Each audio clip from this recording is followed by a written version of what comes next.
What if the Emperor of Mankind arrived in Westeros? Before we dive in, hit subscribe so the next transmission isn't lost to the warp. He studies a skein of futures where humanity goes quiet, not with a scream, but with a hush of frost. He chooses to wound the nightmare before it fully exhales by stepping into a colder myth that touches his own. He maps its lay of memory trees and hearth gods to a warp solution and carves a transit cut along a bright curve of duty. He wagers that one life, flung into winter, buys a million springtimes farther away. The breach triggers when his golden thought meets a root of red sap, and the sky over the north tears like cloth. Snow unwinds from the torn sky in braided helixes, each flake holding a look of old, watching eyes. The night over Winterfell turns the color of hammered bronze for a breath, then drops to black again, and a figure stands upon the outer yard, as if he has always been there. The wind dies to hear him arrive. Ravens erupt from the godswood and wheel like thrown charcoal. A stable boy drops his bucket and the echo rings. He is tall enough to make the old stones feel young. Armor like sunrise over the sea frames him. Smooth plains, antique engravings, a mantle of light that does not warm the air. His face is the sort of face soldiers try not to describe, because it puts words onto what they swear by. Bare hands close around the winter without trembling. Who in the seven? A sentry murmurs, then swallows the oath as the figure turns his head. No flame licks his brow, but the eyes look like a place where flames would gladly live. On the battlements, Jon Snow, king in the north by cold acclamation, puts one gloved hand on the frost-rimed parapet. The night has been too quiet, the scouts too late returning.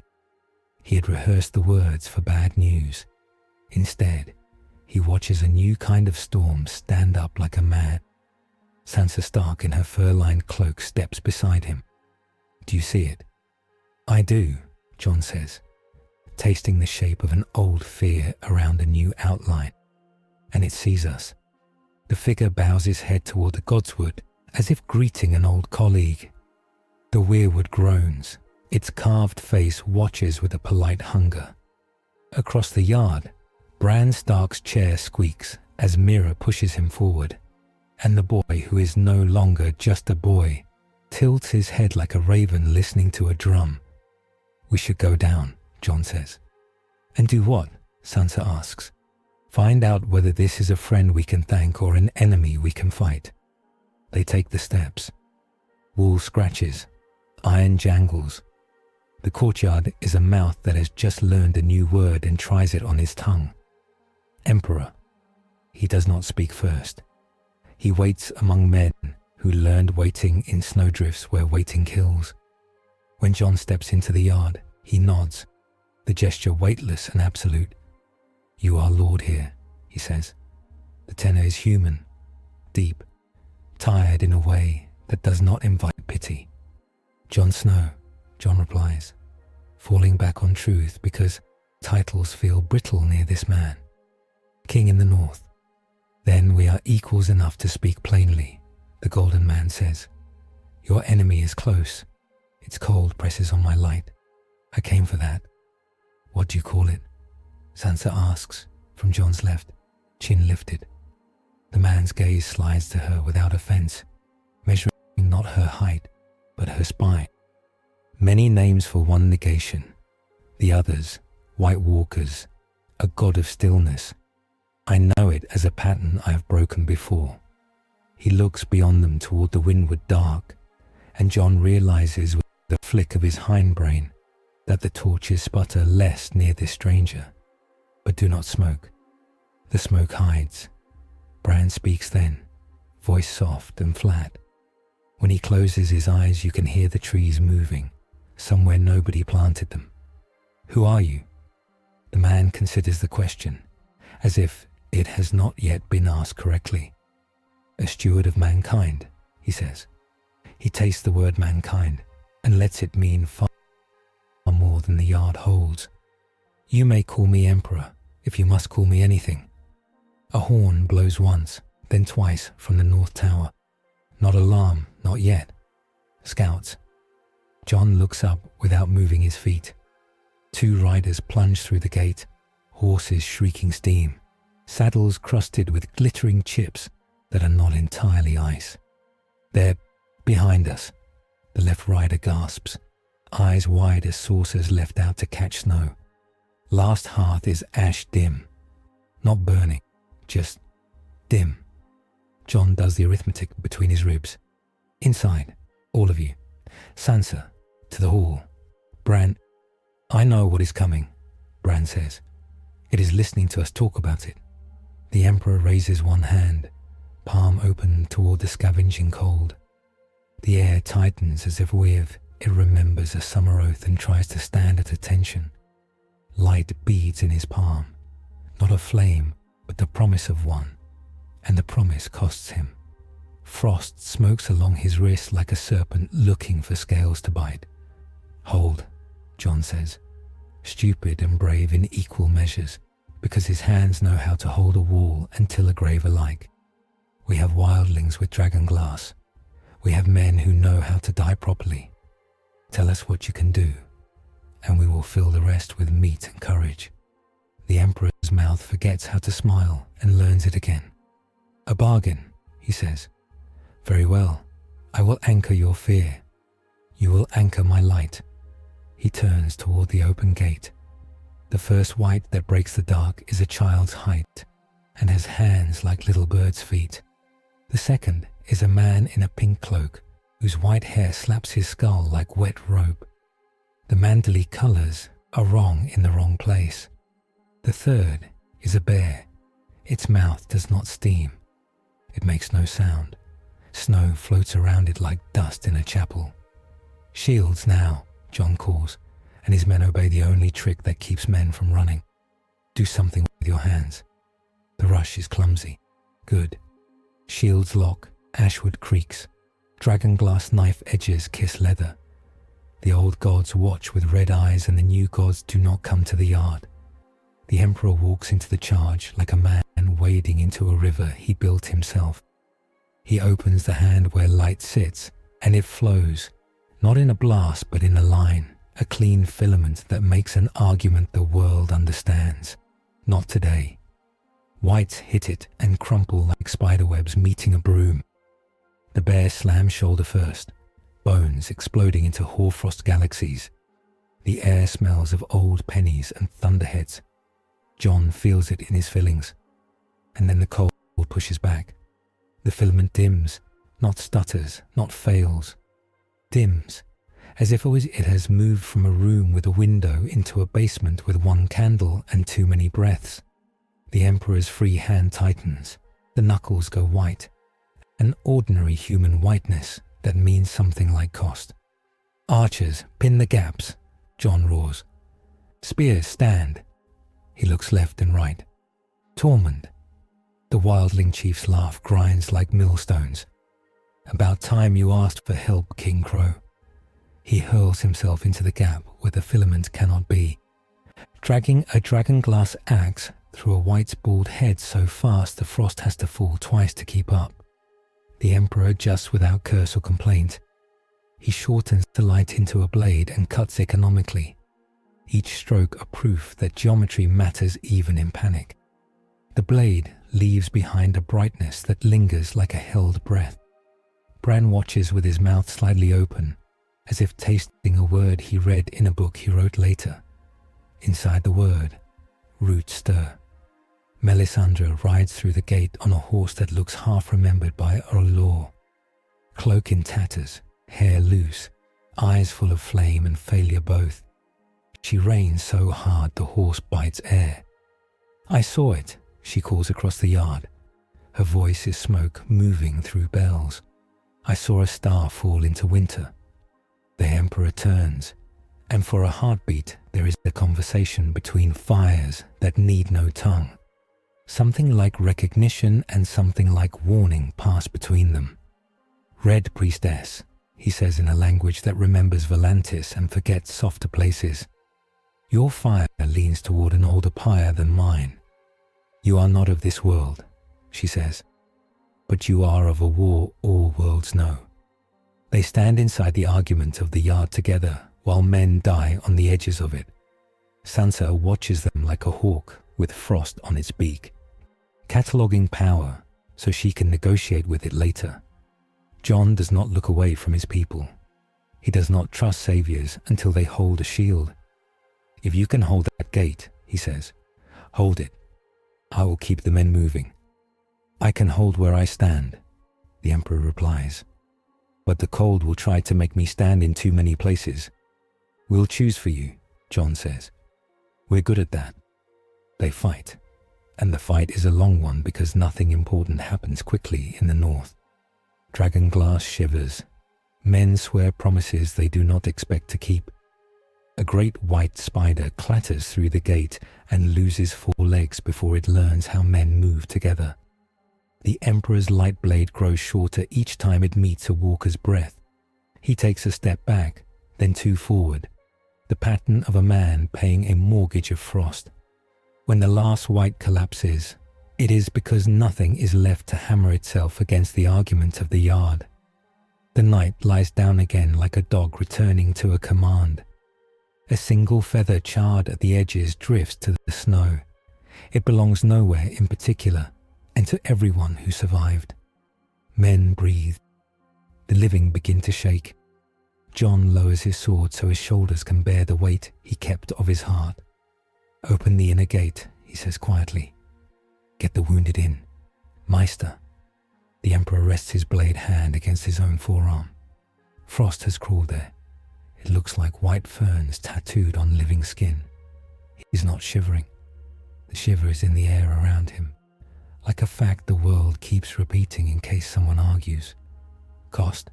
Jon asks him, because men who make payments together stay friends longer. A drain, the Emperor says. This world's cold is organized. It is not the absence of heat. It is a law that believes itself moral. Melisandre looks toward the godswood.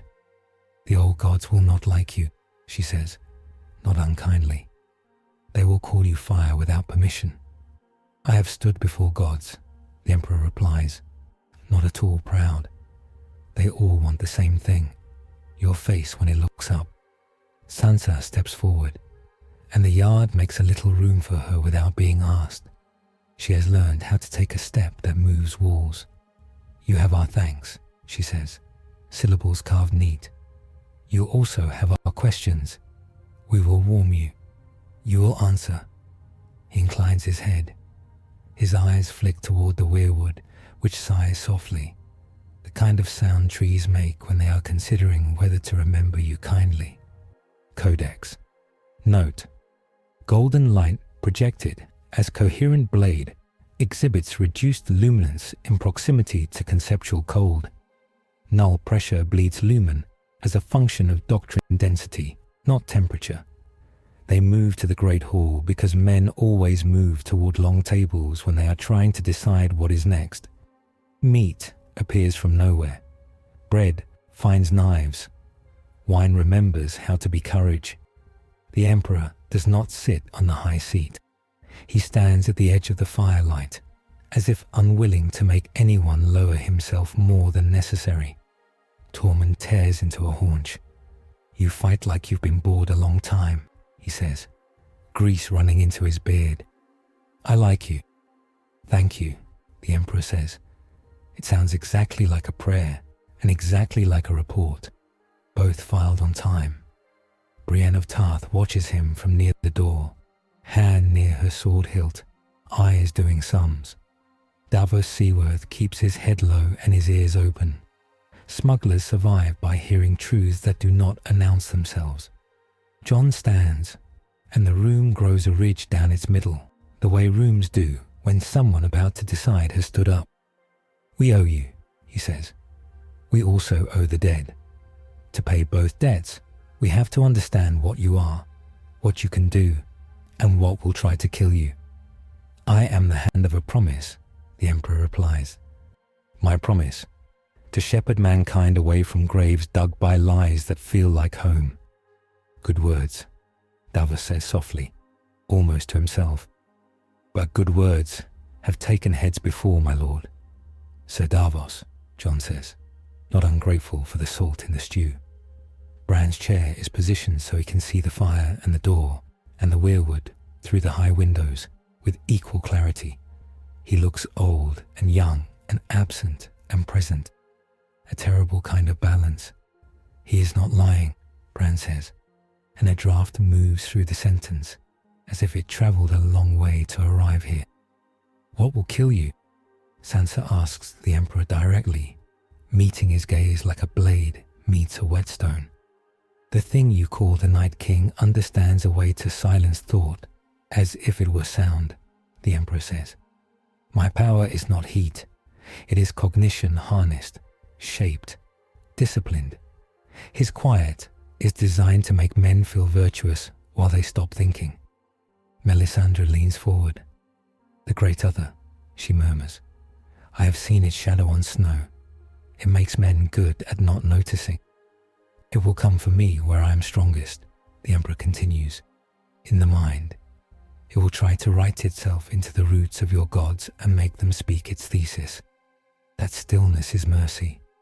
The weirwoods, Bran says. They will try to use me. They will try to use us all, Sansa answers, frost plain. If a god can wear a crown, it can wear a face.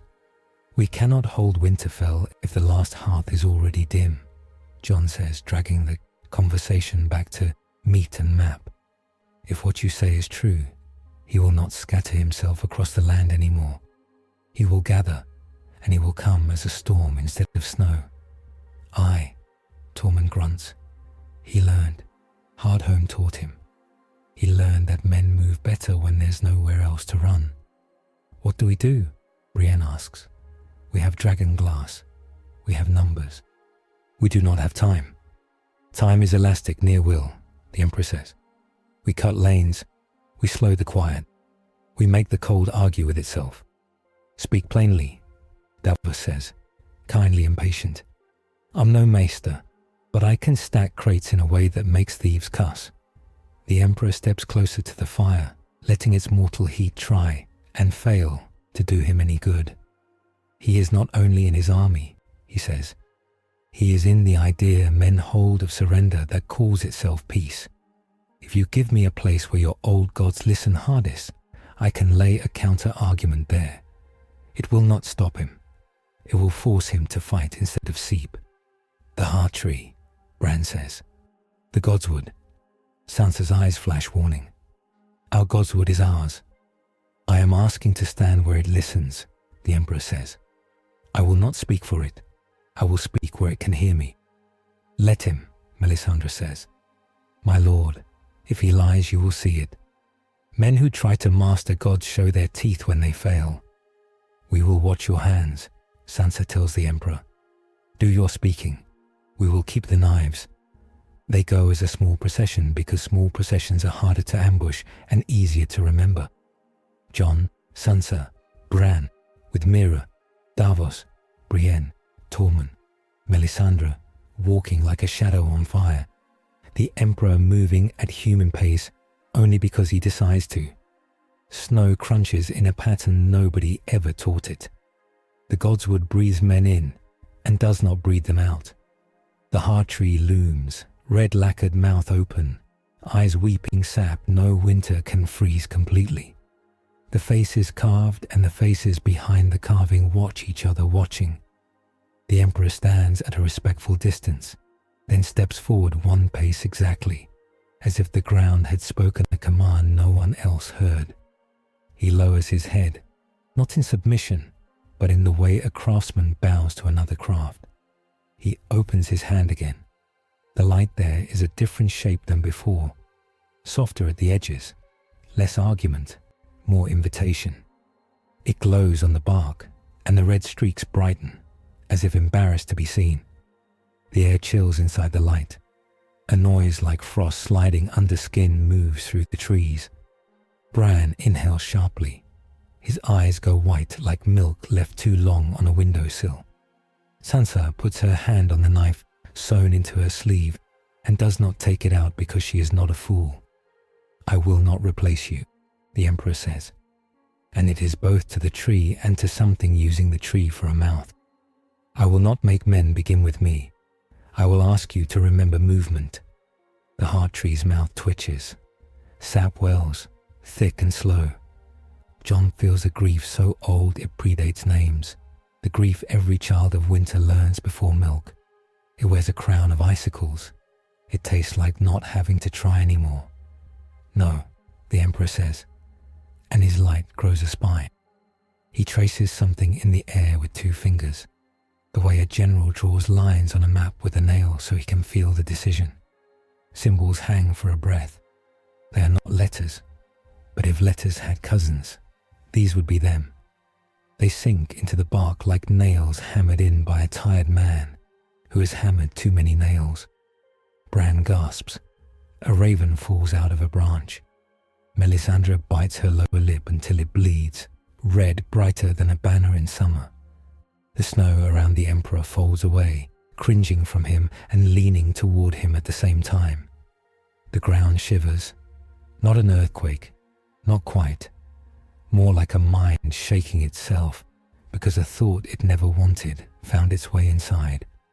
The faint white frost lace on the Emperor's forearm darkens. It looks like old scars remembering their own instructions. It listens, he says, voice low and even. It remembers a time when the wind did not claim to be kind. Jon catches Sansa's eye. She raises one eyebrow, the one that has learned how to mean 10 different things since King's Landing. This one means useful, but not ours. Bran comes back slowly, the way men come back from cold lakes. He is right, he whispers. The roots, they argue now. It was all one thing before. Now it has 2 thoughts. It hates that. Good, Davos mutters. Let gods hate. Let men work. The horn blows again, 3 times, and every man in the Godswood knows that sound he prayed not to hear. The watchers on the wall used to use 3 for White Walkers. The wall is far, but storms are long. A runner skids into the grove. My king, he pants. Riders from the east, dead blue eyes and living men both. A storm behind them like a curtain. They'll be here by dawn. Living men with them, Jon repeats. Who? Hard to tell, the runner says, swallowing air. Armor dark as a crow. Banners with no animals, just a tree without leaves. Sansa's mouth thins. Carstarks. They bent the knee to the Boltons. Some slipped the noose at the battle. They've found new mercy. Mercy, Melisandre says, and the word sounds like a candle falling into oil. He offers it as a stillness. Men love to sleep. We cannot have a battle in the yard again, Jon says. We'll be bled by dawn. Then we choose the field, Brienne says. We choose the lanes, as the Lord, Emperor said. We make the storm choose our walls. The Emperor closes his fingers. The light dies obediently and leaves behind a smell like dust on hot metal, impossible in winter and absolutely true. We will set anchors, he says. Lines they cannot cross without admitting they are crossing them. Plainly, Davos says again. Show me where to put the ropes, and I'll get the knots right. 4 points, the Emperor replies. He points without pointing, drawing lines in men's heads. North Gate, the old well by the kennels, the smithy's anvil, the heart tree itself, each with dragon glass buried shallow. Blade points up, each with iron above, to make a sentence with 2 nouns that do not agree. Bran nods slowly. Friction in the story. It has to slow. Men with eyes who've wintered beyond the wall hold each point, Jon orders, already moving his pieces. No fresh boys, no old men. Glover's men on the gate, wildlings at the kennels. Brienne at the smithy. I'll take the tree. I will take the storm, the Emperor says simply. Of course you will, Sansa murmurs, not unkind, filing the fact into a cabinet labelled leverage. They break like ice in a good thaw, jagged at the edges but clean. The yard becomes a plan. The plan becomes hands. The hands become work. Men dig with their backs and with the parts of their hearts that know how to put a blade into dirt for a reason. Dragonglass bites ground. Iron sings. The old well gets a prayer from a stable boy who has never prayed and does not know if he is doing it right. The prayer is short and confused and perfect. Night thins to grey, not because the sun wants it, but because it has to happen sometimes, even when nobody believes in it. Far on the eastern ridge, a line forms, dark riders, flesh and frost mingled. Behind them, a wall of weather walks, moving like a king across a field of men who have to crouch or be kicked. Jon takes his place under the heart tree. The Emperor stands 20 paces in front of him, far enough that the tree's whispers do not blow straight into his mind, close enough that they will still try. Melisandre drifts to a corner of the plan where fire will not interpret itself as insult. Sansa moves along the line, saying nothing, letting men feel eyes on them that will remember their names later. The wind comes on like a law. The first snowflakes hit the dragonglass points and melt with tiny screams too small for ears, perfect for souls. The dark riders slow. Their horses' breath steams without sound. A figure at their head raises a hand. It wears armor black as a maester's sleeve and a helm that turns a face into a branchless silhouette. It dismounts like a man affronted by travel. When it takes off the helm, the face beneath is young, terrible with conviction, eyes blue as new ice and old winter both. Once, in a better story, he might have been a Stark. "We come to end your hunger," he calls, voice carrying like rumors. "We come to end your choice. We come to lay you down so you may never rise up again. There is peace in this." "Karstark," Jon says under his breath. Good men let him into their halls once. The Emperor steps forward 1 pace. "You serve a god that calls sleep mercy," he says, voice soft enough to be polite and loud enough to be a line men can stand on. "I serve a promise that calls effort love. Bring your storm." The Karstark smiles without humor. "You smell wrong," he says. "You smell like a fire a man must feed." "I am," the Emperor replies. "We are hungry together or dead apart." The storm moves, not forward, down. It drops like a curtain losing its rope, smothering the world in white and grey. Shapes flicker in it. Men who do not choose anymore. The remains of houses, wolves without howls. The Emperor's aura tightens, gold contracting until it looks white. Frost creeps higher up his arm, branching into his palm, telling a story about what happens to rivers that think they can argue with winter. The anchors hold. At the gate, Glover's men curse in 3 dialects at once and hold a line between wood and weather. At the kennels, wildlings stomp their feet until their blood remembers it is wanted. At the smithy, Brienne's blade makes a narrow coin of air where the storm cannot quite spend itself. In the godswood, dragonglass beneath the roots makes the tree smell like iron for the first time in 1,000 years. Whites break against unseen angles, trip on ideas buried shallow, fall into patterns that refuse to let them be tides. The Karstark snarls, raises his hand again, fingers stiff with the sort of cold only beliefs generate. The storm thickens, pushing at the unseen bracings. The Emperor's light winks in and out like a star behind racing cloud. "Now," Jon breathes. "Now," while he's pressed. Tormund howls and the wildlings surge in a short, vicious push, cutting down 3 riders whose eyes don't blink. Dragonglass hits flesh quiet as prayer. At the gate, Davos shoves a boy back from a falling spear and takes the bruise himself, swearing at it like an old friend. Sansa does not move from her place near the smithy. She meets the eyes of a man about to run, and he does not. The Karstark sees how men can be forced to be brave by a woman's gaze and hates it. He raises his hand to point at her. The gesture, a ritual in a religion that adores obedience. The storm follows the finger. The cold moves faster than language. The Emperor is already between the gesture and the woman. He takes the brunt of a thought designed to make faces forget why they hold expressions. The light around him flares and goes thin as regret. Frost races up his throat. For a heartbeat, his eyes frost over, and his entire history could be hung on a branch like a dead thing and be called beautiful.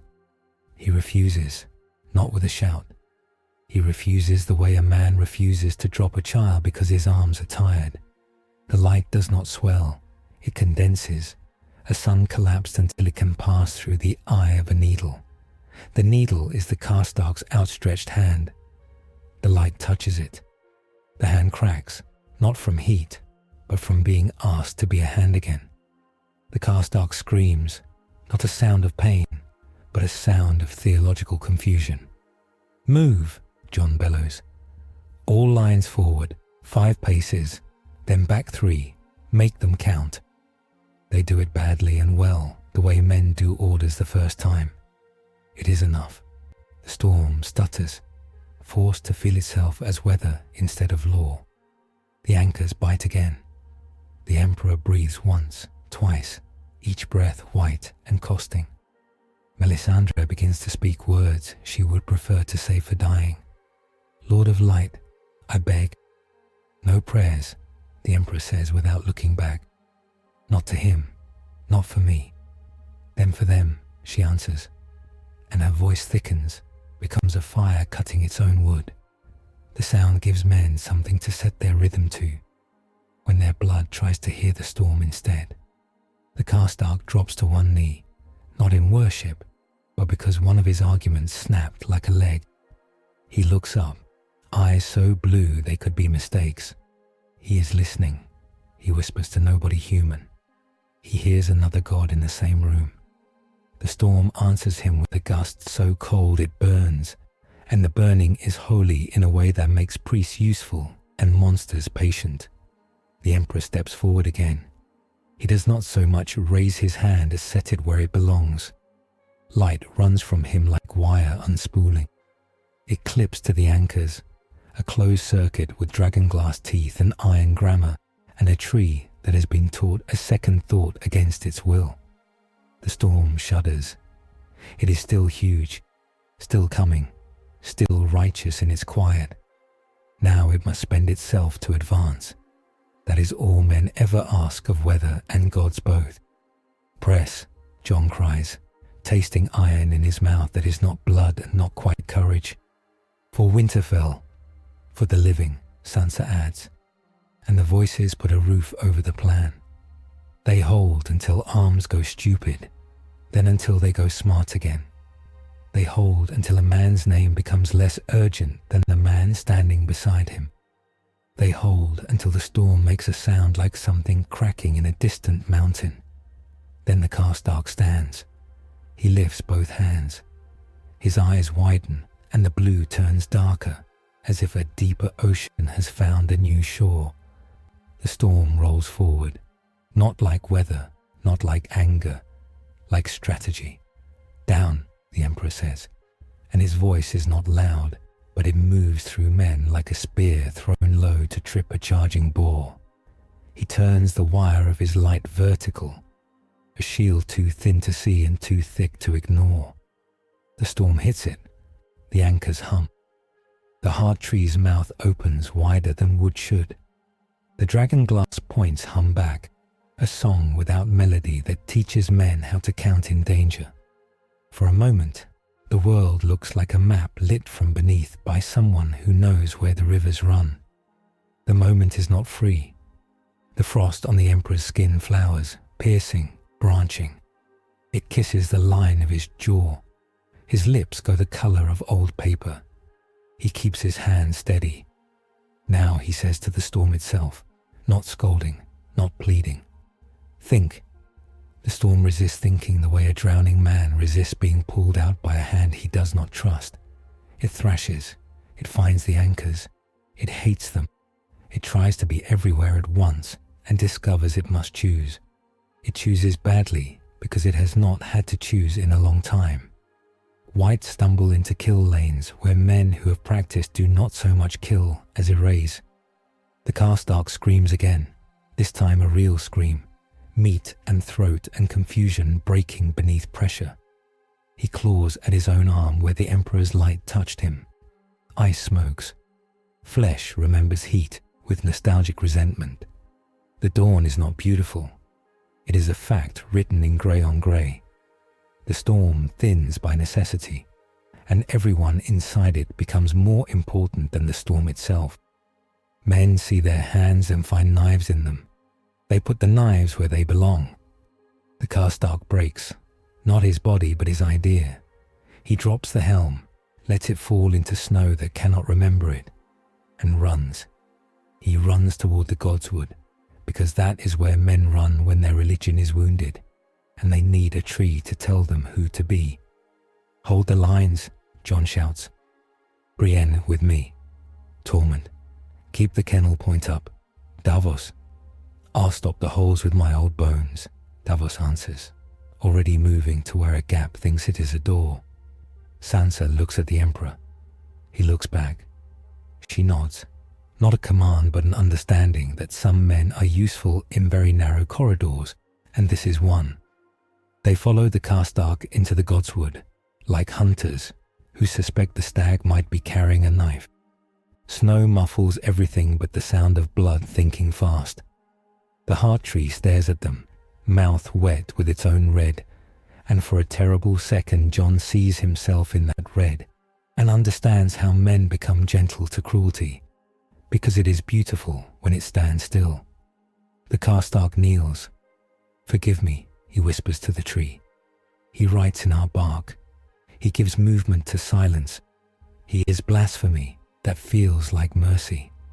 The Emperor steps onto the roots, knowing this place does not want him. He lays one hand flat against the bark again, palm to mouth, as if checking a child's fever. He is wrong, he says to the tree, and he does not have to add that the tree knows it. Mercy without motion is vanity. He turns to the Karstark. Stand, he says, or die, but do not pray while you choose. It insults both of us.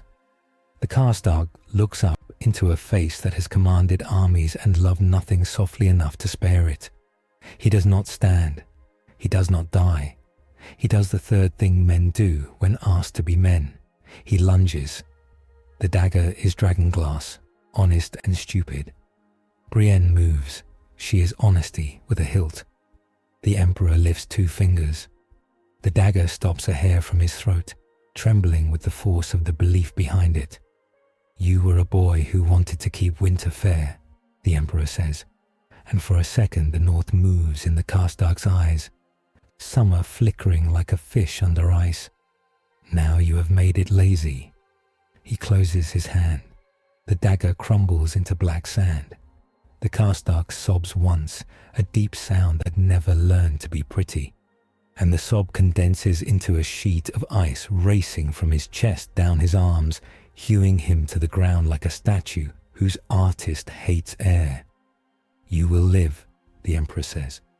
You will watch conditions change. It will hurt. Jon looks at him, sheathing Longclaw because the choice has been made. You could have ended him. I do not end men who still owe the world the price of seeing it. Melisandre's voice comes from behind them, windless. Mercy with movement, she says, as if testing a coin for weight. Sansa studies the frozen Karstark and discovers a new tool she did not want. She files it away. They return to the yard. The storm withdraws like a general who has been forced to be a soldier. The anchors hum less. Men stand where they are until their knees shake, then sit not because it is dignified, but because they can no longer fake dignity. The dead are counted without numbers, as all good counts are done first. Jon stands in the yard as men pass him with eyes that need to touch something steady. He lets them. He feels the weight and does not let it make him noble. The Emperor walks once around the perimeter, touching each anchor, leaving behind a thin sheen of light that makes the dragon glass look like it has learned a language. When he returns to Jon, he looks older, not in his face, but in the way he carries it. We can force him to fight, he says. We cannot win by making him feel. He has given that up. We have to win by making him choose, Jon says. If he chooses, he can make mistakes. If he makes mistakes, we can bleed him. The next time he will not send a convert, Sansa says. He will send an argument built from the roots. Bran nods, eyes grey as clean ash. He will send something that makes the weirwoods call stillness holy. Then we will shatter holiness where it hardens, the Emperor says. And it should sound cruel, but it does not. And we will leave devotion where it moves. The horn sounds once, a short call that means breath, not victory. Men laugh because the noise is not fear, and laughter is always an act of war when winter is listening. Sansa pulls her cloak tighter. Eat, she orders no one. And everyone. Sleep in turns. Mend. We will have a council when the sun is truly up. The Emperor looks toward the ruined sky where he made his cut. The edges of the tear knit slowly, reluctantly, like a wound that wants the knife back. He feels the cold still latch to him, teeth in his light, and he measures the drain against what he has in his bones. He thinks of the promise that brought him, and hears the warp math recite its price.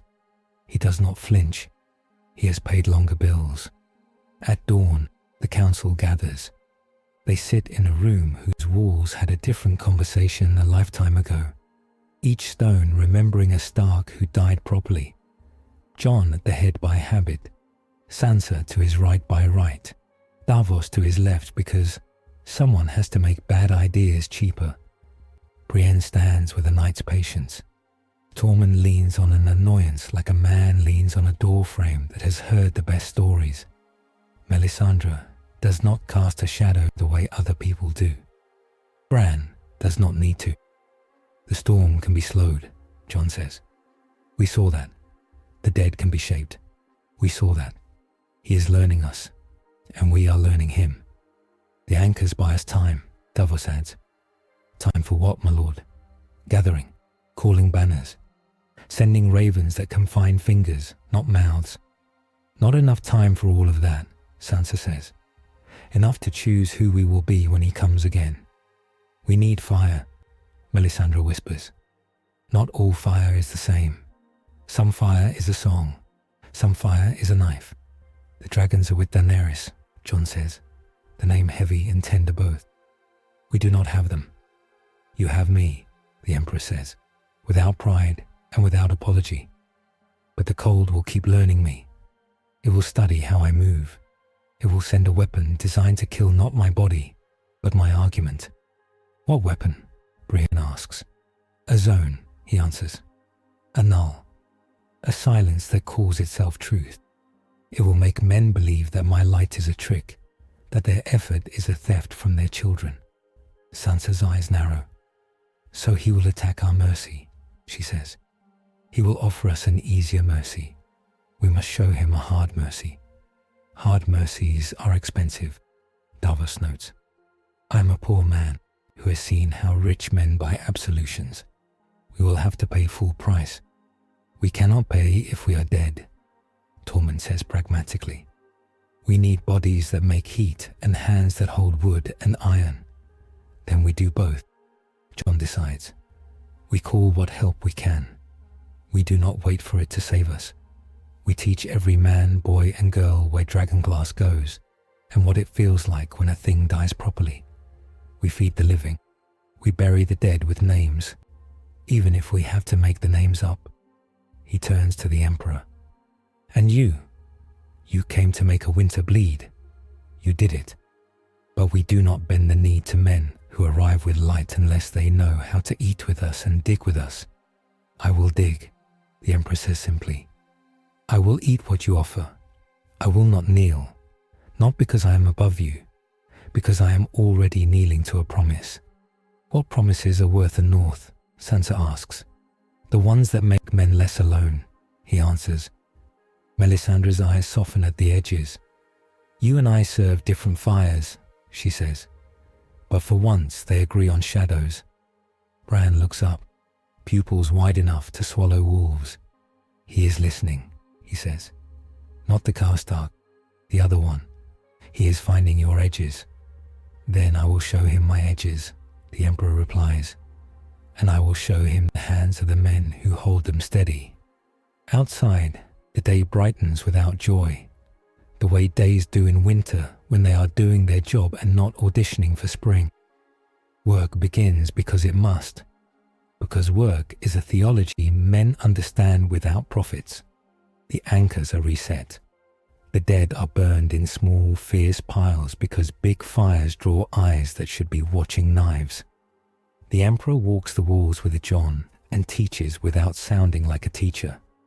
There, he says, pointing with two fingers together, like a man who learned to indicate without threatening. The wind carves a channel. Put shields there to make a wall that does not need men. There, the stones are pitted. Ice will bite. Pour water in the pits before night and let it freeze into blades. Like turning a storm into a drunk, Davos mutters appreciatively. Make him stumble where we want him to. Brienne keeps pace. And if he sends another Karstark, then we give him a choice worse than running, Sansa says on Jon's other side. We make impalements of politics, not flesh. We will do mercy that is a chore, not a chorus.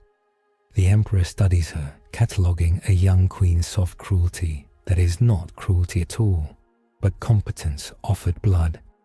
You will live, he tells her, and it is a blessing complicated enough to be true. By noon, the world feels like a drum tuned tight. The sky waits.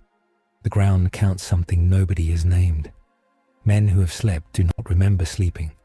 Men who have not pretend they did. The Emperor's frost tattoos darken, then lighten, then darken again, like a tide moving under skin.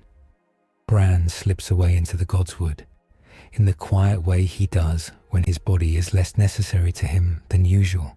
Mira follows until the trees close behind him, and then she sits and cleans a knife, because knives do not get lonely when boys go somewhere they cannot follow.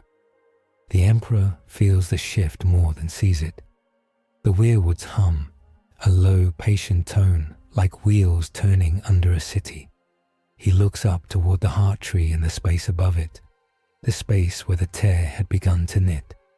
The knit loosens again, just slightly, as if a finger crooks inside it. Jon catches it too. Bran. Melisandre is already moving. The roots are being asked a question, she says. If they answer, boys become thresholds. I have seen it. I have been it. Sansa steps toward the door, then stops, knowing when her power is outside her hands. Bring him back, she says, not to anyone who can obey her, but to the world which sometimes does. The Emperor is gone without haste, and his absence changes the air the way a door opening changes a house. He enters the Godswood as if he has always known the path, because paths are what he makes when he cannot make roads. The heart tree's face looks more human than usual and less honest. Bran stands before it, eyes white, mouth slightly open. The expression of a boy listening to a horror he is trying to be polite toward. Bran, the Emperor says softly. Return. Bran does not move. Sap thickens. Snow pauses. A sound like teeth very slowly closing moves through the roots. Show yourself in a way this boy can survive, the Emperor says to the place where a god might be, if a god knew how to be one thing at a time. Do not speak through his lungs. The air cools in a new way. The cold feels pleased. A shape coalesces, not a figure, not a voice, a permission. It waits to be obeyed and expects gratitude for the waiting. No, the Emperor says again, and the word is old iron. You may speak. You may not borrow bodies. Bran gasps, his eyes clear. He sits down abruptly, as if his strings were cut and the floor was kind. He is angry, he whispers, ashamed of giving winter a pronoun. He prefers a world where men are ornaments, the Emperor answers. He will send something next that can hurt me without touching me. Bran looks up, face paler than snow can account for. How? By making men believe that to love is to stop, the Emperor replies. By offering all the mothers their sons asleep forever. Bran swallows. He is young. He is not small. We will not let him. No, the Emperor says. We will not. The day spends itself, frugal, proper. Men practice lifting with their knees. Swords are sharpened to phrases. The anchors sink their ideas deeper. Sansa writes names on a scrap of leather and ties it to her wrist because the hand that holds names does not shake as much. Davos teaches 3 boys how to tie a knot that makes fishermen sigh. Brienne watches a young girl with a spear and adjusts her stance with a touch, not a word. The sky darkens with intent. At dusk, swift riders arrive out of the west, cloaks grey, horses foam-flecked. They wear the sigil of the Mormons and the exhaustion of people who have asked the right questions and gotten the wrong answers. They bring news of dead forests that sing, of lakes that sigh, of ghosts with blue eyes that do not blink. They also bring an old woman who has seen 3 winters longer than she intended and carries a bag of herbs like a maester who had to improvise being holy. Blanks, she says in a voice that thinks it is telling secrets to an old friend. Girls with no dreams, boys who stop crying too soon. They walk away from their own names. The Emperor studies her with respect that has become a habit, where wisdom is cheap and expensive both. Where? Everywhere, she says, and laughs once because sometimes you have to. But mostly where trees look at you like your grandmother does, like she knows what you did and loves you anyway. Then we will cut love into smaller pieces, the Emperor says, and the sentence should be ugly, and somehow is not. Jon looks at him, then at the wall, where the storm scoured a pattern men now call a warning. We have a night, he says. We can make it into a wall, or a bed, or a trap. Choose. A wall we can move, the Emperor says immediately. A trap that looks like a bed. Sansa exhales. A wedding. Davos groans. God save me from noble women who make metaphors out of my supper. Melisandre smiles, real and small. A feast, she corrects. We feed them an invitation. We set places for them inside the anchors. We make the storm polite. Bran shivers. It is listening. Good, Sansa says. Let it hear us prepare. Let it believe we are stupid. The Emperor walks to the hearth, scoops a handful of ash, and lets it sift through his fingers onto a rough board. He draws lines with his fingertip, smudging grey into plans that will be picked up by hands that know where to put weight. Here, he says, we open the north gate 2 hands. We let them see warmth. We make a corridor of shields, high as men can hold, slicked with ice so feet must step in the places we choose. We feed the dead their hunger for doors. And at the end, Brienne asks. Not a door, he answers. A question. Jon nods. I like questions. He looks around the room and lets it be a kingdom without asking it to be. We do this. We know there will be a cost. We pay it together. The Emperor's light flickers once, an involuntary heartbeat of gold in a grey room.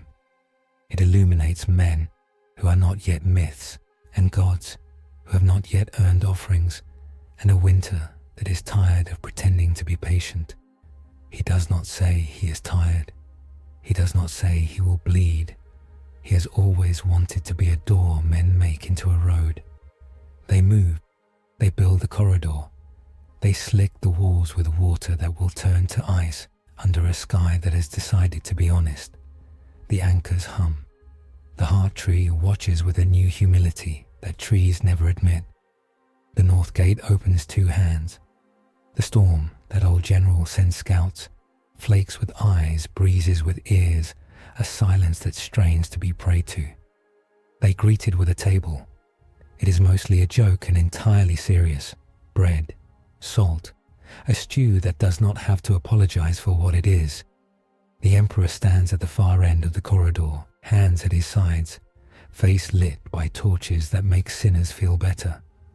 When the storm comes, it does so in a pour, as if the sky tipped and forgot it was not a bowl. It floods the corridor, the shields become riverbanks, the floor a channel teaching feet humility. White stumble, a walker glides. The polite smell of the bread makes a mockery of everything. The question waits at the end. It is not spelled out in ash. It is a man with a face his enemies want to rest in. Come, the Emperor says to the dead and to the living who serve them. Come eat, then decide what kind of hunger you have. They come. They see him. Some cannot. Eyes are expensive luxuries where they come from. The walker glides closer, face unreadable because it resents being asked to read. The bread steams, the stew breathes. The walker reaches out a hand as if it has seen men do this and wants to be polite about murder. The Emperor looks at the hand with the tenderness of a man who once held a child who failed to sleep. Choose, he says. The walker rips its hand away. Choice is a wound. The storm tightens. The dead lunge. The corridor becomes a throat. The anchors sing louder. Dragon glass finds gaps. Iron grammar makes poor poets out of cold arguments. Jon's voice moves along the shields like a lightning rod. Sansa's gaze holds a boy in place who would have broken the line to run, and he hates her for it now and will love her later. Brienne's blade rings, each stroke an honest sentence. The Emperor moves less than he did in the yard. He spends light carefully, where it buys him a decision instead of an applause. Frost creeps where it wants and is told to wait. He does not grow brighter. He grows exact. They hold the corridor. They break the thrust. The storm rolls back without admitting defeat, the way a lord does when he intends to return with a writ. The gate closes two hands. The stew goes cold and is not wasted. Men who live eat it with gratitude and think of what hunger is for. On the wall, Jon watches the storm reorganize itself beyond arrow's reach. He feels the tilt of the world under his feet. He turns to the Emperor, who has come up to stand beside him. We made him choose, Jon says, and he chose to leave without admitting it, the Emperor answers. Next, he will come with something that insists on being real, even when men are looking right at it, the kind of weapon that makes brave men polite. We have to choose before he arrives again, Sansa says from below, knowing that choices made tired make better laws than choices made comfortable. The Emperor looks down at the yard, where men mend and mice eat, and a banner stiffens in a wind that refuses to be a metaphor.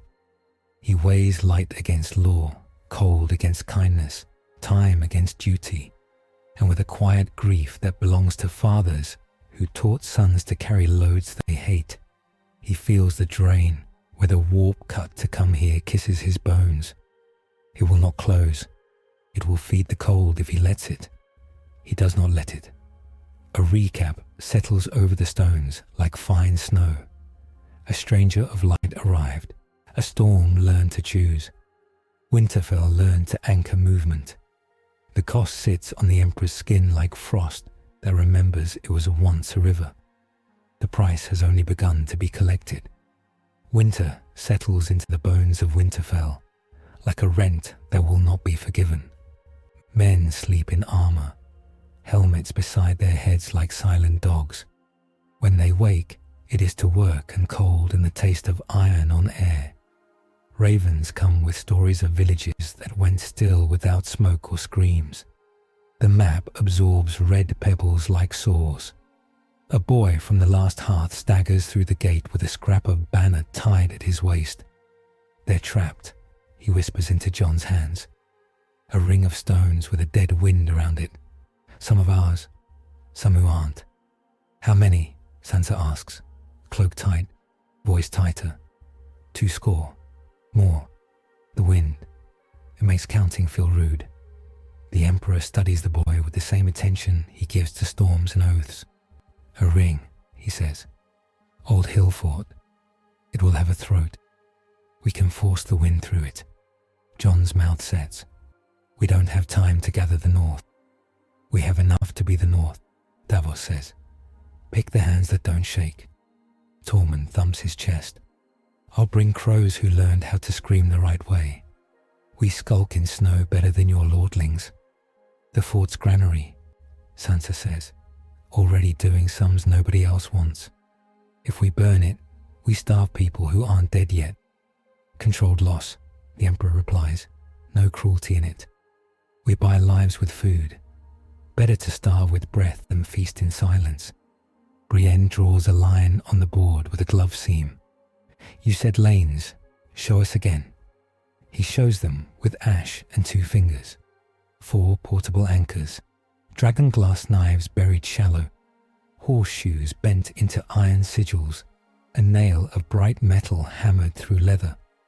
Anchor here, here, here, and here, he says, tapping. Light will clip to them. The storm will slide where it thinks it can stand. Who holds the throat? Jon asks. I'll hold it, the Emperor says.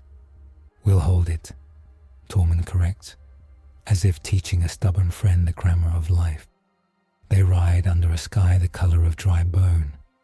The cold plays tricks on sound. Hooves drum close then far.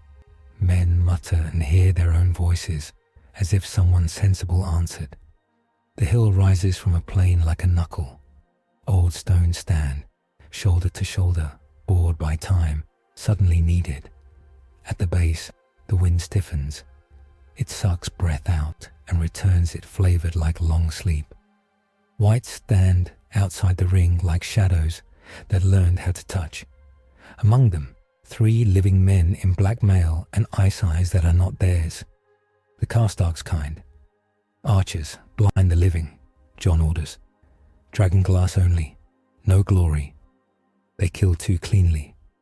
The 3rd speaks before they can silence him. Lay down, he calls. We will keep you. Nobody lays down. Nobody laughs.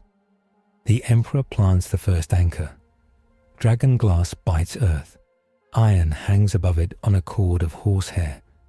A pulse of light connects it to him with a sound like a string tuned. Tormund's people plant the 2nd and 3rd, cursing at the dirt as if it were a stubborn cousin. Brienne and Jon drive the 4th and the nails sing like things glad to be used honestly. The ring's throat glows to men who know what to look for. Open, the Emperor says softly, and the air obeys enough to make the plan possible. They push into the mouth of the ring the way surgeons cut into flesh they intend to heal. Fast, with righteous fear. Whites crash against invisible planes, pile, claw, slide, find little steps shaped by human will and are forced to take them. The living inside the ring stare with eyes that have given up blinking, then blink in a rush because blinking is something they can choose. Move, Jon calls to them. One by one out the throat. Do not look at the dead. Look at my face and hate it later. They move. A woman in a torn Mormon cloak walks with her chin up and a child on her hip, who stares at the Emperor as if she remembers him from a story told in a warmer place. An old man from the hills carries a bag of stones like a priest about to bless a river. A boy grips a knife he will never put down while he lives. They flow past, and each one costs the anchors a little, and the Emperor a little more. Then the giant comes. It was a giant. The cold made it an argument. It shoulders through, not clever enough to respect planes, strong enough to break them by being wrong hard enough. The throat shakes. The granary at the ring's center looms, timbers dark, roof heavy. Jon meets the Emperor's eyes across the spray of snow. Do it, Sansa had said earlier, because someone had to give permission nobody wanted. He nods to the memory and the man. The Emperor lifts his hand. He does not burn the granary. He convinces his beams that gravity is a debt they have put off too long. The roof remembers the law and falls in one clean shrug. The giant looks up as if seeing a sky it didn't expect to meet again. Wood smashes skull with a sound like a prayer ending in a cough. Controlled collapse, controlled loss. The wind howls as if insulted by carpentry. They get them all out that they can, and that is not all. It never is. They pull back along the lanes they made. Whites crash against the logic and find out that logic bites. The portable anchors hum, then cough, then go quiet as light moves to the next thing asked of it.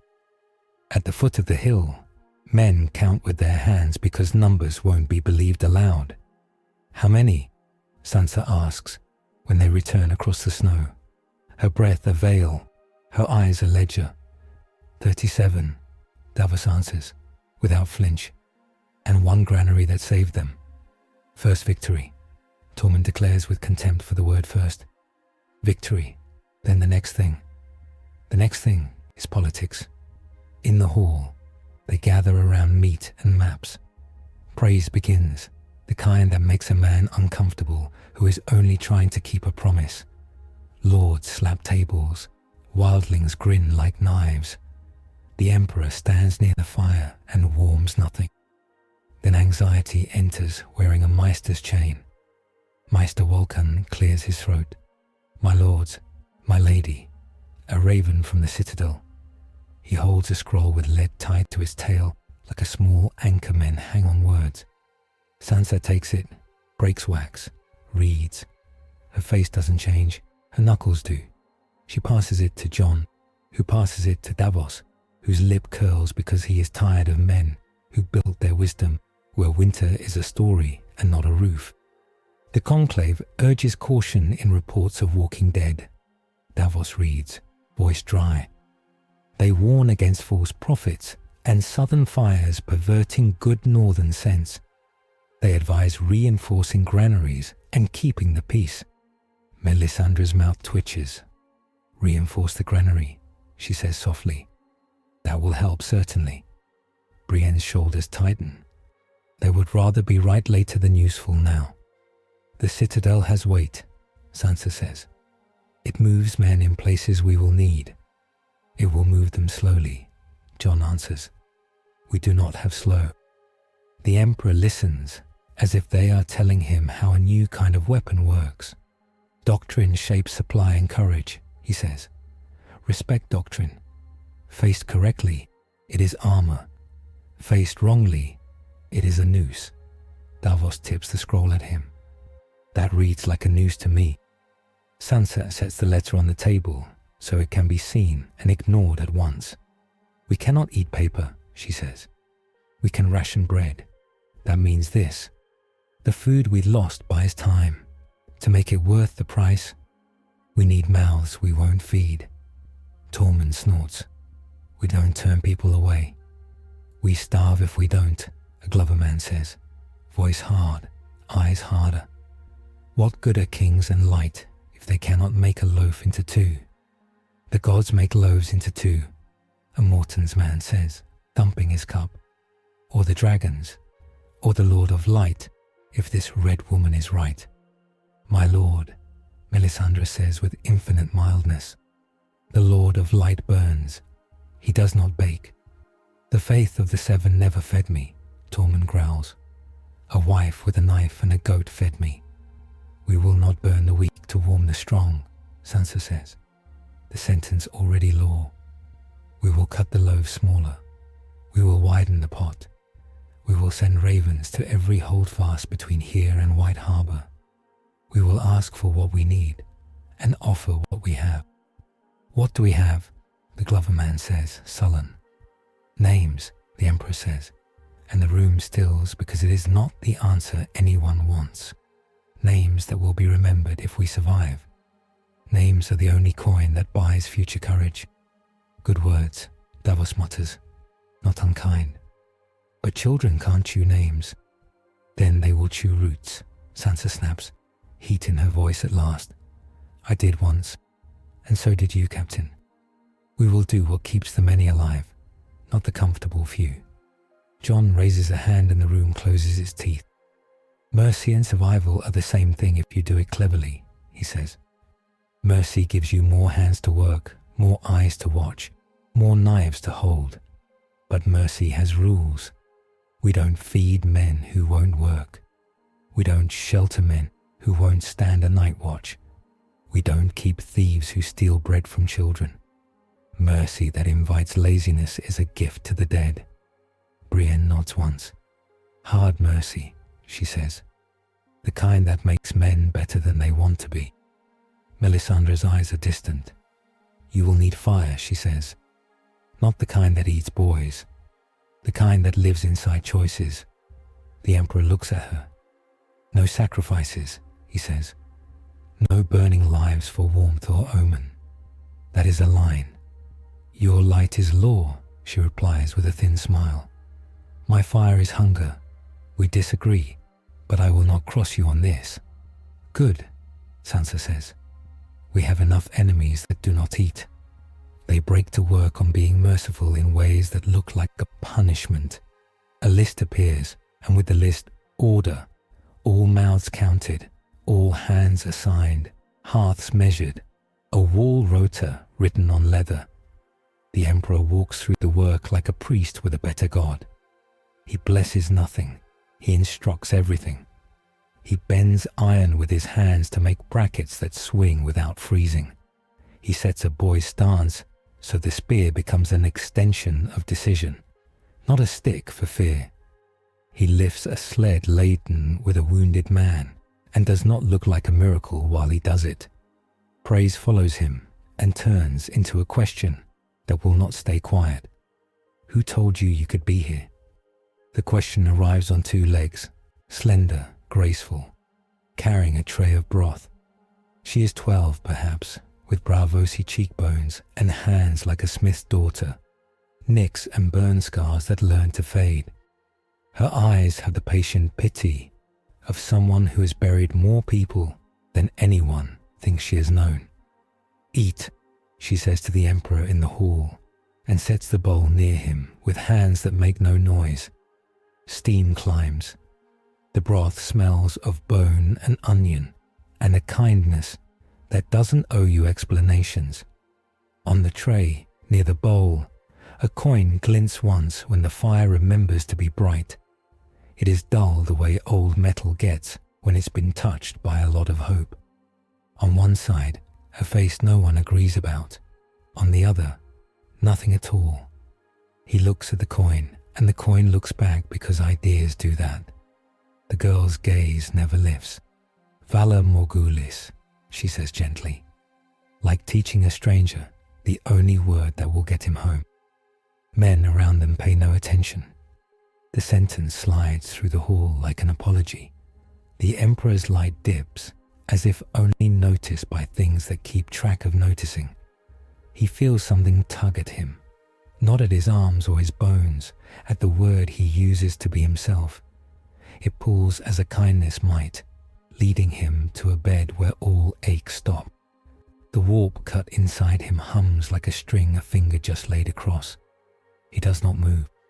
He does not reach for the coin. What is owed?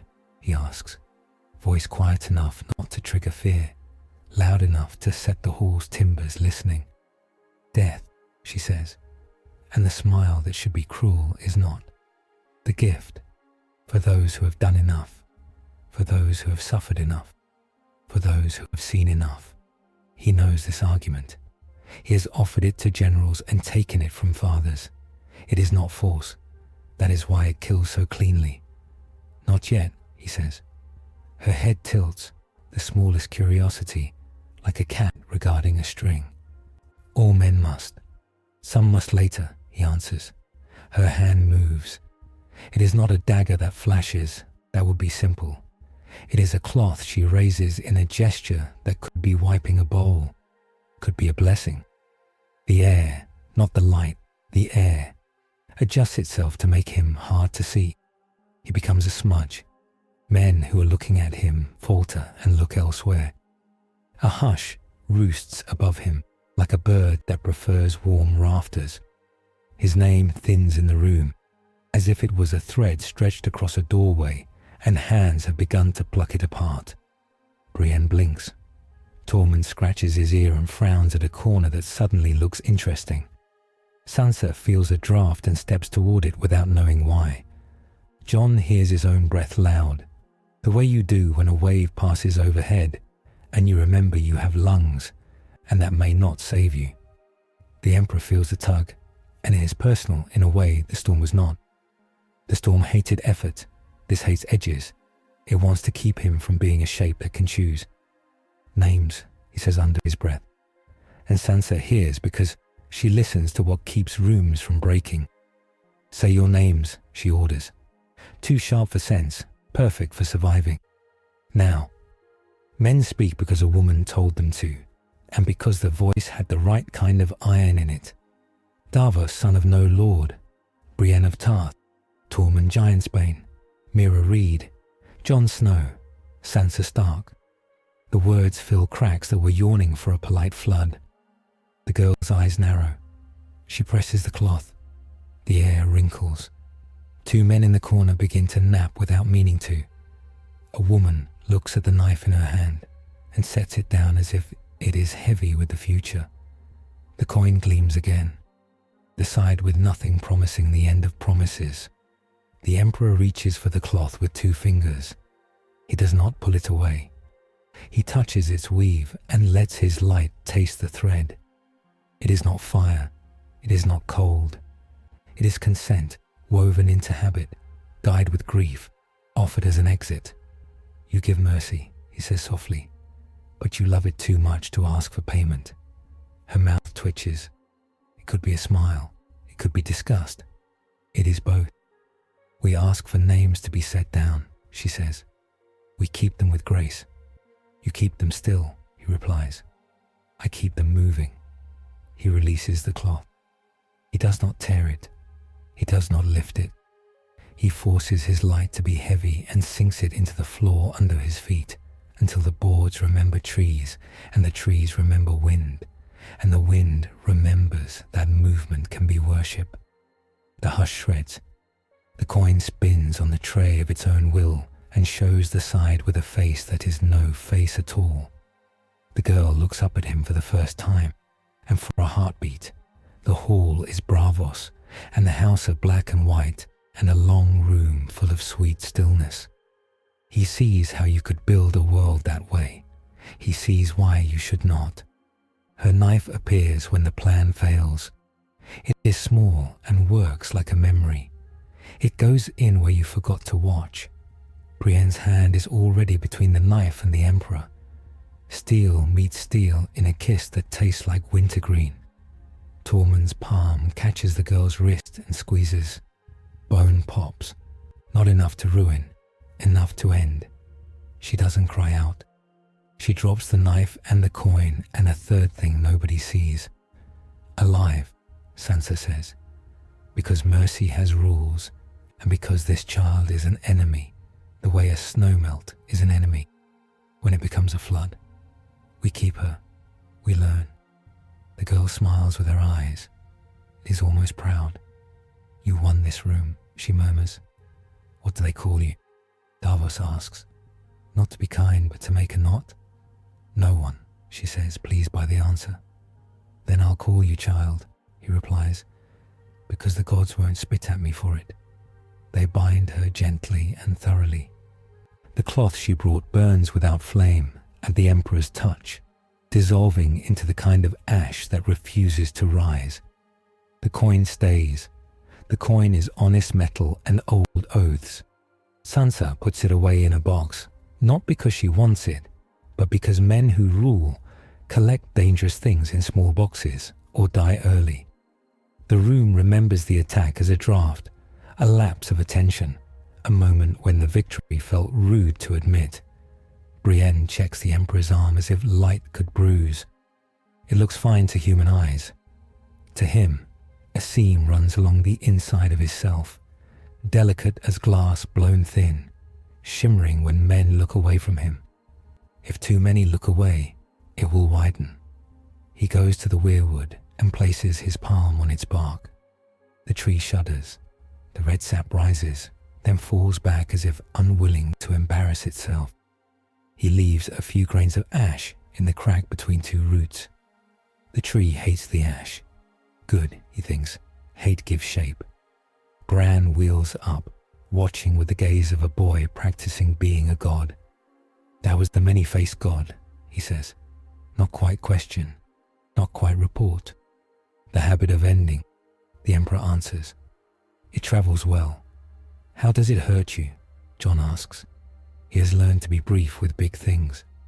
By dissolving the thing I used to move, the Emperor replies. I act as a name. They act as an end to names. Melisandre closes her eyes a moment. He has many faces and one hunger, she says. Your light has one face and many hungers. Then we feed one rightly, the Emperor says, and starve the other. Power scaling. Interlude. 1.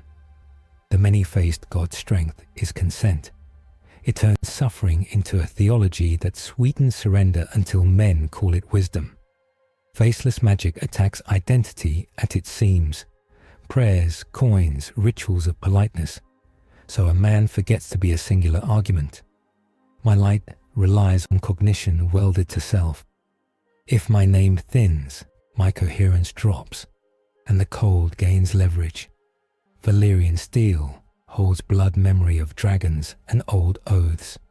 It can cut thought constructs if wielded by someone who has forgotten himself on purpose. The warp cut I used to enter this world opened a metaphysical seam the faceless can pluck. I must bind it with names and work lest it widen. They interrogate the child without chains that would make poor law. Sansa sits across from her with a bowl of porridge and the promise of blankets if good answers appear. Davos leans against a post, learning more from silences than words. Brienne stands where hope can see her. The Emperor says nothing. He listens to the way the girl breathes when Sansa says family, when Davos says coin, when Brienne says oath. Who sent you? Sansa asks. No one, the girl says, happy inside the joke. What is the gift? Davos asks. Rest, she replies. What is the payment? Brienne asks. Names, she says. We keep them where they can't be ruined. By who? Sansa pushes. By life, the girl answers, very gently. Sansa blinks once. She looks like a fire that just learned smoke can be beautiful. You will see life here, she says. You don't have to like it. The girl smiles the way a knife might, if it learned how. I hope you win, she says softly. We cost too much when we come. Sansa stands. Mercy sets its hook. Food, blankets, a watch that will not sleep. Keep her alive, she orders. Kindly. At least until she tries to end one of ours again. Davos mutters. Kindness has feet, my lady. We'll use them until it kicks us. The hall's heat feels thinner after the attempt. Men speak names more often without deciding to. Someone chalks family names on the inside of the gate. A crude litany that makes boys grin because they can read their father's pride. The Emperor seems ache less when men speak a name to him and more when they stare. Grateful and empty. He prefers work. Work keeps names from turning into prayers. Scouts return with bad news that tastes like metal. A line of black ice pillars rising along the Barrowlands, spaced like teeth, humming in a tone that makes men mute. When they pass between them, they forget why they came. When they turn back, they forget they forgot. The cold has built a lattice. It's learning to hold the world like a violin. The pillars make a null, the Emperor says, examining a broken spear brought back from between two teeth. They will mute me where they stand. He is trying to choose our battlefield. We were going to choose it anyway, Jon says. Where? Moat Cailin, Brienne answers without waiting to be asked. Choke the south, make a place where even kings have to crawl. Too far, Davos says. Too late. Those pillars are nearer and making clever men stupid. Then we break one, Sansa says. We make the rest think. How? Tormund asks. You break ice by making it warm, and we've run short on summers. Not warm, the Emperor says, loud. They ride again, small and fast, carrying iron symbols that look like nonsense until you make them hum. Melisandre comes, her fire steady and subordinate. Bran does not. The weirwoods have begun to ask him questions too often, the kind that make boys evaporate.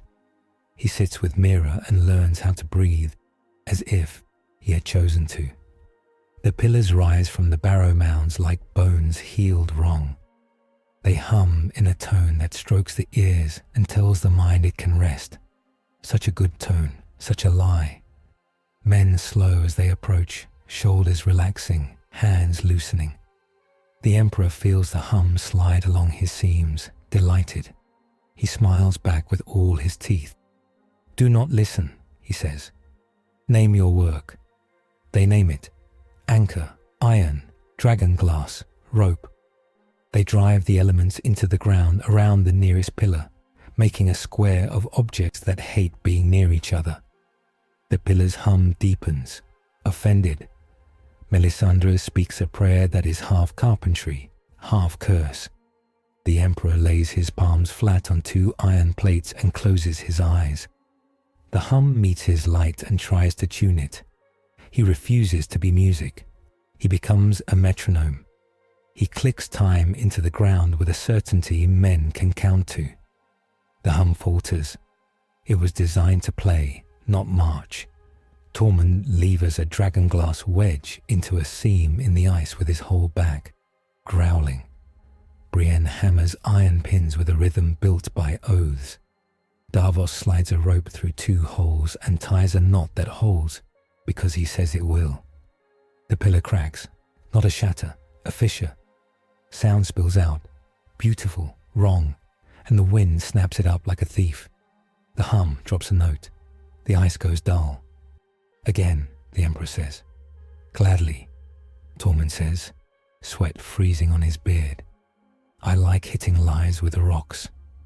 It takes an hour they do not own to break one tooth. It costs light, and the cost leaves frost branching across the Emperor's throat again. Delicate as lace, old women show each other at wakes.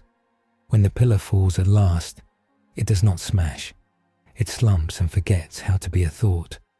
The barrow beneath it sighs, a long exhale like a king finally dying after pretending for weeks.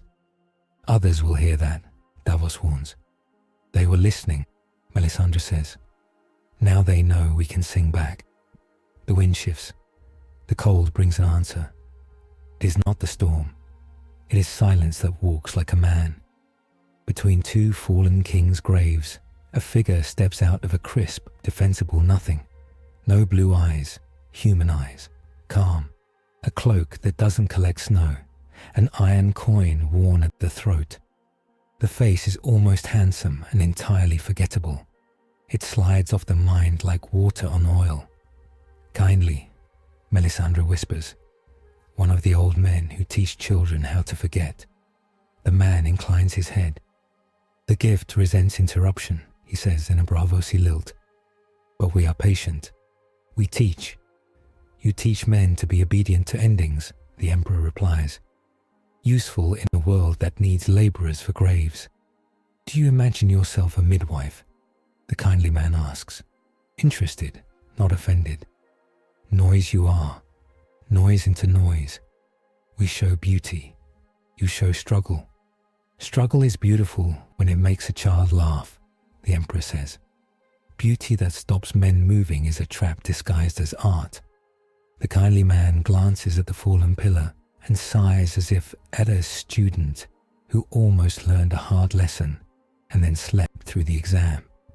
We will take your name when you are tired, he says. We have all the time there is. You have all the time that stands still, the Emperor answers. I have the time that moves. The kindly man's sword appears with the courtesy of a practiced host. It is not Valyrian, but it is made of something that refuses light as a matter of taste. He doesn't attack. He walks forward as if to ask for directions, the blade's tip held low like a humble petition. The air around him learns to unclench. Back, Jon grinds, because men with swords move in circles that suck the world into poor decisions. Brienne moves to interpose without making an argument of it. Tormund shifts his grip, favoring his right leg, ready to make a rude decision on the city's behalf.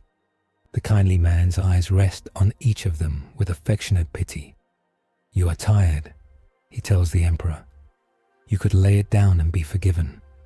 "I do not want forgiveness," the Emperor says. "I want the living to owe each other more."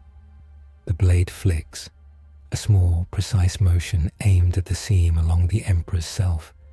It is not muscle, it is name.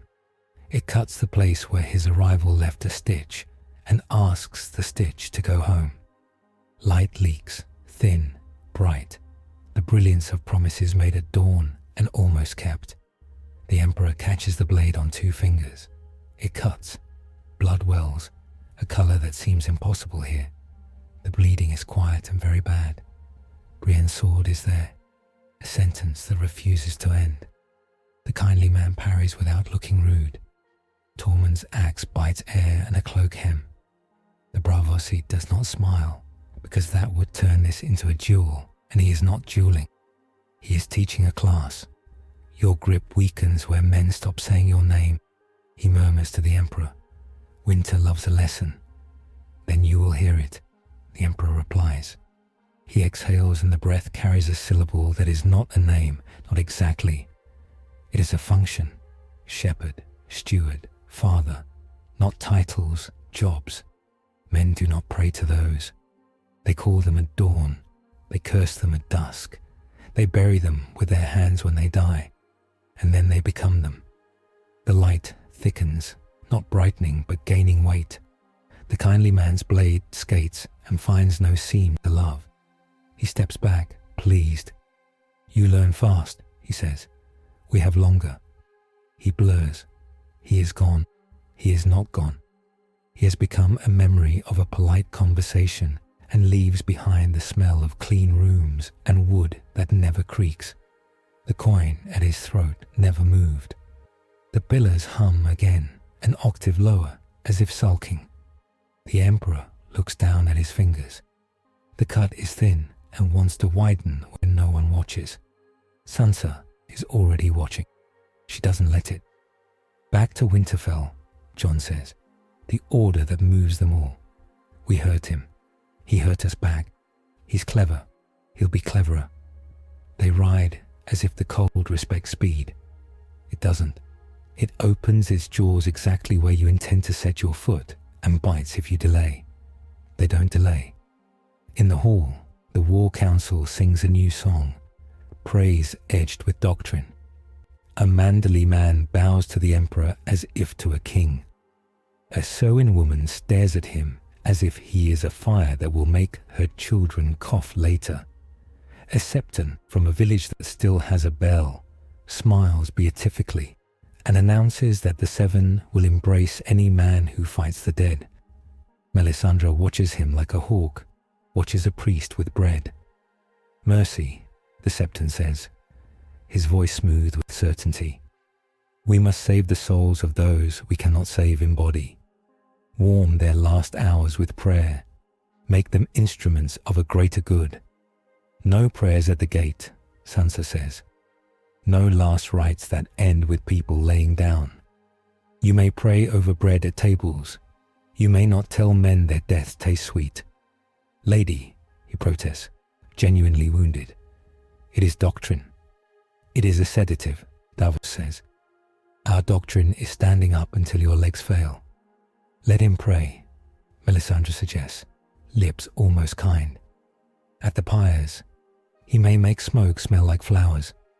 The Septon pales, then bows, and later men will say he stayed and helped and never hurried anyone to die. The debate sharpens. Freedom versus doctrine. Tormund's people insist on choosing how to fight, when to drink, who to bed. Northern lords insist on lines, on watches, on penalties. The Emperor refuses to arbitrate with thunder, he suggests with work. If you insist on freedom, he tells Tormund's men, you also insist on consequences. Choose them now, so the night does not decide later. The wildlings grumble, then laugh, then write their own penalties on a board and obey them as if laughter was an oath. Sansa sits with 2 ledgers, food and names. She spends one to save the other. She authorizes mercy meals, stew thin to water, on nights when men are too tired to hate her for it. She orders all knives counted twice. She tells the kitchen to salt nothing. Salt makes men thirsty, and thirst makes men stupid. She puts young girls with sharp eyes on the walls because they see the small changes in a storm that stubborn men miss. Bran returns from a place where the roots press on him like an aunt, and he looks older in ways children shouldn't. They are arguing, he says. The trees, about you. They think you are a fire that will burn their stories. I want to add pages, not smoke, the Emperor answers. They will hate that until it keeps them alive. The night answers. It comes earlier than it should, and the darkness is complicated. Not just the storm, not just the pillars. A hush settles over the yard like frost on bread. Men who are speaking their names begin to run out of syllables. Wake the names, Sansa orders. Foot on a bench, voice sharp. Sing them if you must. I do not care if you look foolish. They sing. It is not good. It is very useful. Laughter slips in where despair wanted a seat. Above the yard, the torn sky trembles as if something outside wants to see in again. The warp cut whispers hunger. The Emperor feels it and closes his eyes, and his light tightens until it becomes a needle. He sews the seam with stubbornness and breath, and the knowledge that the many-faced would like him to be polite and tired and grateful. He's none of those. Your light will not carry forever, Melisandre tells him later by the fire. Tone that of a woman noting that crops fail when gods are bored. It will carry as long as men are willing to make it heavier, he replies, looking at hands chafed raw where rope met skin. And as long as I can afford the cost. How much do you have left? She asks, not as a challenge. As a sister. Enough to make him choose again, he says. A raven comes at dawn, fighting wind with wings that learned how from desperate fishermen. It bears a strip of leather from the riverlands, written in a hand used to ink and dirt. It speaks of the Isle of Faces moving in dreams, of green men who are old trees' children walking the shore, of men who kneel with their heads against bark and stand up with no eyes and smiles that don't know what mouths are for. The center is waking, Bran says. Hand on the parchment, voice not entirely his. The heart of the old gods, it is annoyed. Annoyed gods are better than asleep ones, Davos mutters. Sansa frowns at the map. If the heart is listening, we can speak to it. If we speak to it, it can sanction us, or it can spit us out. Either would be clarity, Brienne says. It will ask a price, Melisandre says. They all do. The Emperor looks at the torn sky mending, at the frost filigree on his own skin, at the coin in Sansa's box, at the list of names on the wall that looks foolish and perfect. Then we will bring a gift they cannot refuse, he says. What gift do trees want? Tormund asks, baffled. Movement, the Emperor answers. Stories that do not end with stillness and call that wisdom. Work that makes faith sweat. Jon nods. We send an escort. The best. Quiet. Not so many we notice our loss when they don't come back. I will go, the Emperor says. Of course you will, Sansa replies. And you'll take my men. And mine, Tormund says. Mine, Brienne adds. Mine, Melisandre says, without thinking about how odd that sounds. They plan. They sleep in turns. They write letters that admit to fear with dignity. The faceless child eats and watches and learns how to be alive in a place where men shout names at the dark and make it apologize. Sometimes she smiles, but only when she forgets to. Night slides into the hall and out again. Men learn to live with a seam along their days, a tightness that means something big is pressing its face to the window and fogging it with old breath. The Emperor drills boys in a courtyard until their hands forget to shake and remember how to obey. He sets elderly women to teach girls how to carry water without spilling any. He mends a hinge with his hands because hinges keep doors honest. Then the storm returns with a new thought inside it. It does not batter the walls. It batters the idea of the walls. Men see the stone and feel it soft. They see the gate and imagine it open. The cold has learned to make things feel inevitable. Losing feels polite. No one sits, Sansa shouts from the ramparts, hair whipped, face still. No one leans. Everyone takes a step. They do. It helps. Movement breaks polite defeat. The Emperor's light pins itself to the anchors like a ship to its moorings in a jealous tide. The seams hold. The storm deploys its gift. A voice slides along the middle of men's minds, not a sound, a notion. You are done. The many-faced god and the great other share the song for a moment, and it is terrible because it is beautiful. Men cry once, like infants, then look very calm. Melisandre sees calm descend and hates it. She throws a jar of oil at the stones and sets it alight. The fire is ugly and black and honest. Men look at it and remember that someone made it. They take another step. The Emperor sees the new thought and resents it. He makes his light ugly. It sputters. It spreads. It refuses to be a hero. It becomes work. It insists on imperfection. It touches men's boots and makes them stick to the boards, not by force, but by persuasion. If you move, you'll have to lift your ankle. And that's embarrassing. So don't. The storm recoils. The many-faced lesson and the great other's law disagree over who gets to teach the class. In the crack, men throw spears. In the crack, Sansa's voice takes a boy who will die in half an hour and buys him 2 more to save someone else. In the crack, Jon finds a rhythm and makes it happen twice. They do not win. They keep not losing. When the storm withdraws, it does so reluctantly, like a lord leaving a feast early because the wine ran out. The walls remain a fact. The anchors hum the way tired men hum so they won't cry. The Emperor's seam holds, a hair thinner. Council, Jon says when breaths are a habit again. We choose the pilgrimage. We choose who goes. He looks at Sansa. She looks at the list of names tied around her wrist. She unties it and hands it to him. Bring them back, she says. Or bring back something that makes their names worth saying. He nods and hands the leather to the Emperor. You gave us a reason to stay alive, he says. Go get us a better one. The Emperor takes the leather as if it weighs lives, which it does. He can feel the Isle of Faces listening, not to him, to the argument he is making every time he lifts his hand. He knows it will judge.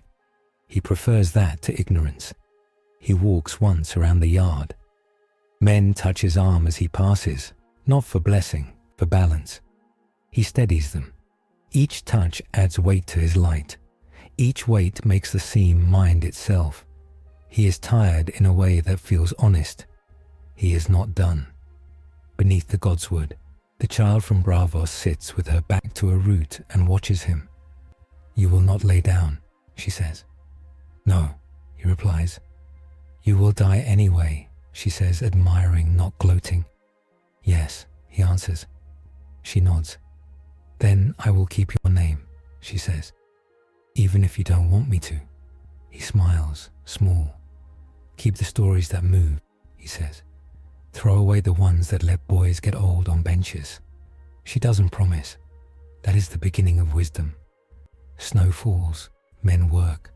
A sled is loaded, then a second. The escort gathers. Brienne, Tormund, a hand-picked dozen who can walk in silence and hold a line against music. Melisandre ties a cord around her wrist with 3 knots, each a prayer that doesn't need a god. Jon embraces Sansa once, awkward and real. Davos presses a small carved onion into a boy's hand because he cannot help himself. Bran stares at the sky and sees roots, their mouths open. The Emperor steps toward the gate, light held close, work held closer. The tear above the godswood trembles as if offended he will leave before it gets to speak.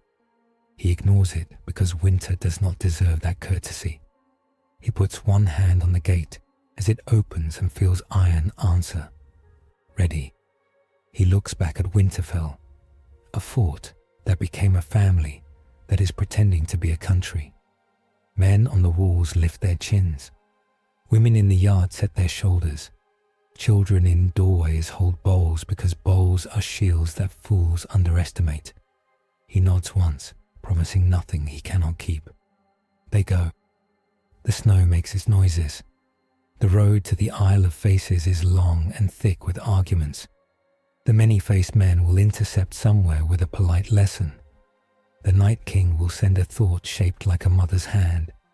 The Citadel will send a letter pacifying itself. The old gods will wait, bored and hungry. The seam along his light will pick at itself when no one says his name. He will make them say each other's names instead.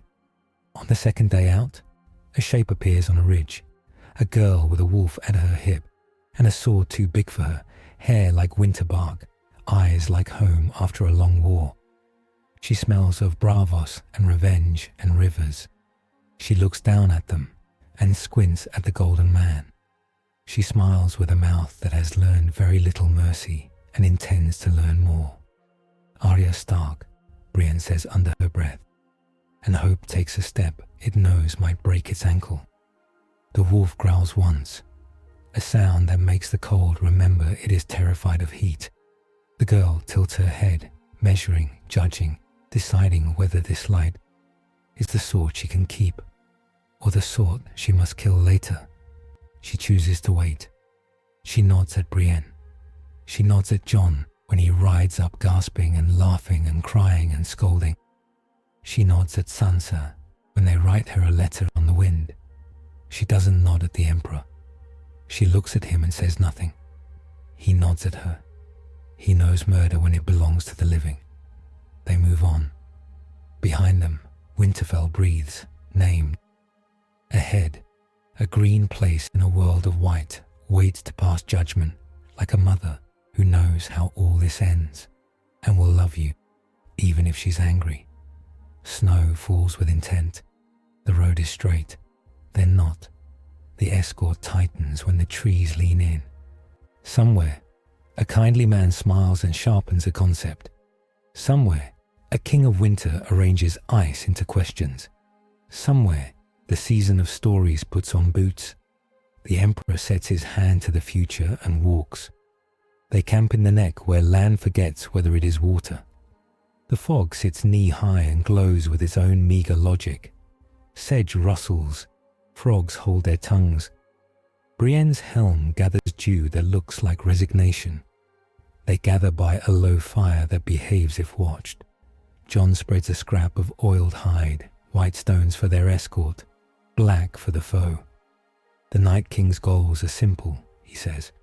Drown us in a stillness we call peace. Unmake choice.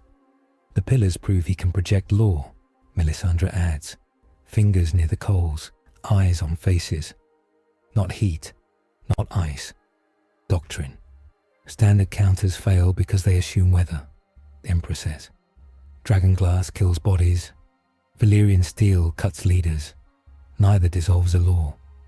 Anchor stall, Davos puts in, until he moves the battlefield from mud to mines. Brienne nods once. So we carry our walls with us. We also assume he learned, Tormund says, scratching his beard. He's a quick study for a corpse. He will target the seam where I entered, the Emperor says, not hiding a wound from people he expects to die with. He will force you to forget to look at me. He will turn the ground to glass under plans. Then we keep saying names and keep our feet dirty, Sansa's letter had said before they left. Every hour, speak who you are, who is beside you, what you must do next. Jon reads it aloud. They repeat it aloud. It sounds foolish. It binds the room. They move at dawn, as if dawn was a decision. Reed boats slide through reed halls. Mud accepts boots without swallowing them, because Mira shows the path. The Emperor walks in water without a ripple, then deliberately makes one. He prefers rules that bite both ways. A blue bank forms on the horizon. Sky turns solid, poured into a shape men can fear. It rolls sound ahead, a hiss that tells old marshes their stories are over. On the ridge, pale figures watch, quiet as an idea. The walkers, Brienne says. Not many. Enough, Jon says. They make their stand on a hummock that remembers being an island. Anchors go in shallow, because depth is a rumour here. Iron sigils hang from driftwood stakes. The boats are tied with knots. Davos threatens with curses if they fail. The storm arrives not as snow but as still air. It makes the neck stiff. It makes speech feel rude. Men raise shields, because that is something hands can do in silence. The Night King steps onto the far bank without announcing himself. He does not float. He does not sink. He is a man-shaped vacancy wearing craft, armor like moonlight on iron, crown like broken glacier, eyes like the memory of fever cooling. He looks at the Emperor and is pleased. A plan has arrived on time.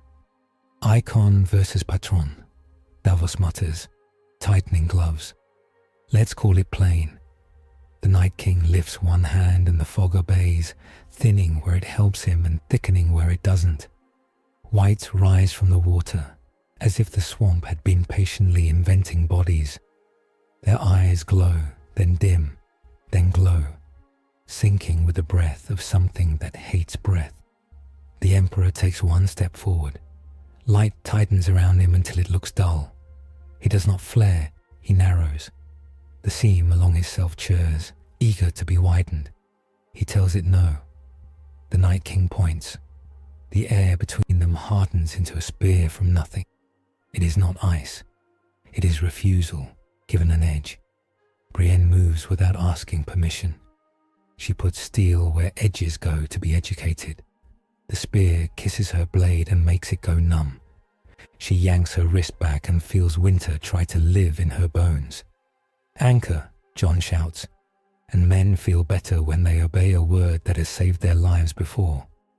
They close the square. The Emperor sets his palms on two iron plates. Light clips on. The whites hit the planes and slide like clumsy fish.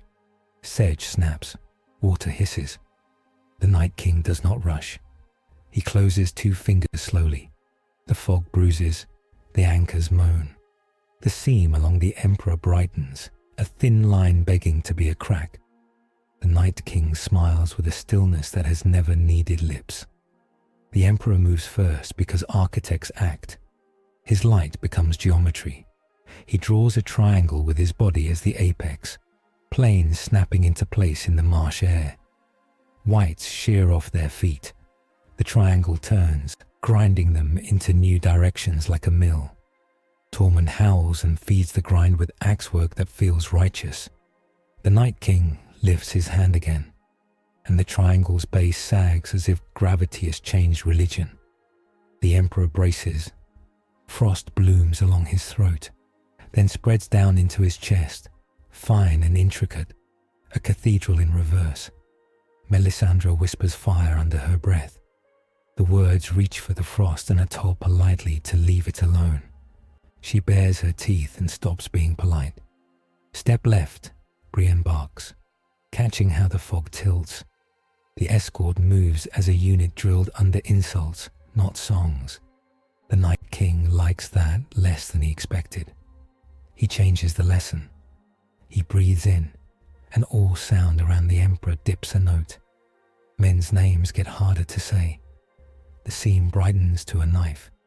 The Night King opens his hand and reality lays down a line, thin, unbearable, between his palm and the Emperor's sternum. It is not a spear. It is attention. The Emperor takes it. He cannot dodge a thing designed to find where he insists on being. It hits him, not in flesh, but in purpose. The light at his core folds inward like a tent in a storm. For a heartbeat, he is a smudge, and men's eyes slip past him gratefully. Brienne's mouth opens. The name on her tongue falls through her memories and gets lost in a marsh story. He refuses invisibility the way a parent refuses to break in front of a child. He grabs the line with both hands in the place only he can see it, and he ties it to the anchors with an idea only exhaustion makes possible. Humble names, not emperor, not god. Jobs, steward, builder, watchman, smith. He forces the line to travel through those before it reaches him. The line arrives gentler. It still stabs. It still opens him where promises live. He bleeds light that looks like morning seen by a night shift guard. It is beautiful and thoroughly inadequate. The Night King steps forward across water that has learned to be floor. He lifts his hand to widen the wound through economy. He is very good at economy. Jon understands that if this becomes a private duel, the world loses. He lunges with Longclaw. The blade sings. The Night King catches it with his palm. For a moment, Valyrian steel and wrong law argue. The wrong law accepts the loss, today, and the Night King releases the blade with courtesy. Jon stumbles a half step, surprised by being respected. Whites find an edge in the triangle and pour around it like spilled barley. Tormund bellows and blocks with thighs and jokes. Mira hamstrings a thing that died before it learned how to kneel. Davos slips in mud, swears at physics, and kills anyway. Brienne steps back into the Emperor's shadow without swallowing pride. She hates shadows. She accepts uses. The Night King decides to end the problem cleanly. He draws back that arm. The spear forms again, refined dissatisfaction given shape. He throws. The throw is not fast. It is inevitable. The Emperor meets it with 2 fingers, the way he met the kindly man's blade. This time it is not cloth and consent. It is a line of unmaking. It drills into his hand and walks up his forearm like a king inspecting troops. Frost flowers in his veins. It climbs his shoulder. It kisses his heart. He takes a knee by choice, not obligation. The light around him gutters and then turns dense. Brienne shouts his name. It comes out wrong. Tormund roars a curse. It comes out useful. Jon steps into the space where the spear would have been if a man had not held it. The Night King tilts his head, mildly impressed. He flicks his fingers. The spear erupts into brittle birds inside the Emperor's chest, a flock that wants to roost where convictions live. He rips them out the only way he can. He exhales a law more stubborn than winter. "Move," he says to his own light. It obeys. The flock melts the way plans do when children cry. He pays for that obedience by losing the feeling in his left hand. It hangs, dignified and useless. The Night King tries a new pressure. He points at the boats. The water becomes want. The ropes become amnesia. The knots nearly forget Davos's voice. Davos swears louder, and knots remember being sailors again. Melisandre flings a cord of fire between 2 stakes. The Night King glances at it. It goes out with the boredom of a god noticing a candle. She bares her teeth in rage at her own smallness and holds the line anyway.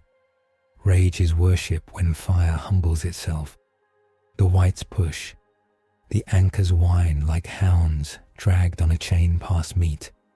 The Emperor stands, left arm dead, light heavy. He steps forward. He steps through the line between him and the Night King and makes himself less comfortable to hit.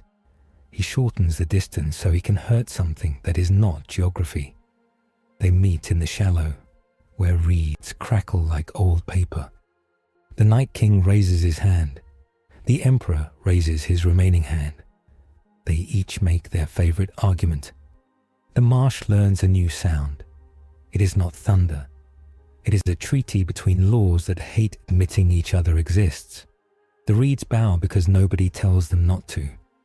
The whites stop for one heartbeat because nobody tells them to move. Men on the hummock cry once because something very old just requested a moment of silence.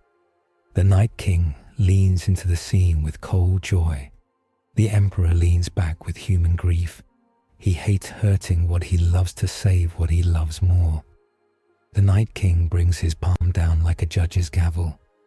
The Emperor ducks inside the motion and lays his hand on the Night King's breastbone. He does not burn. He presses.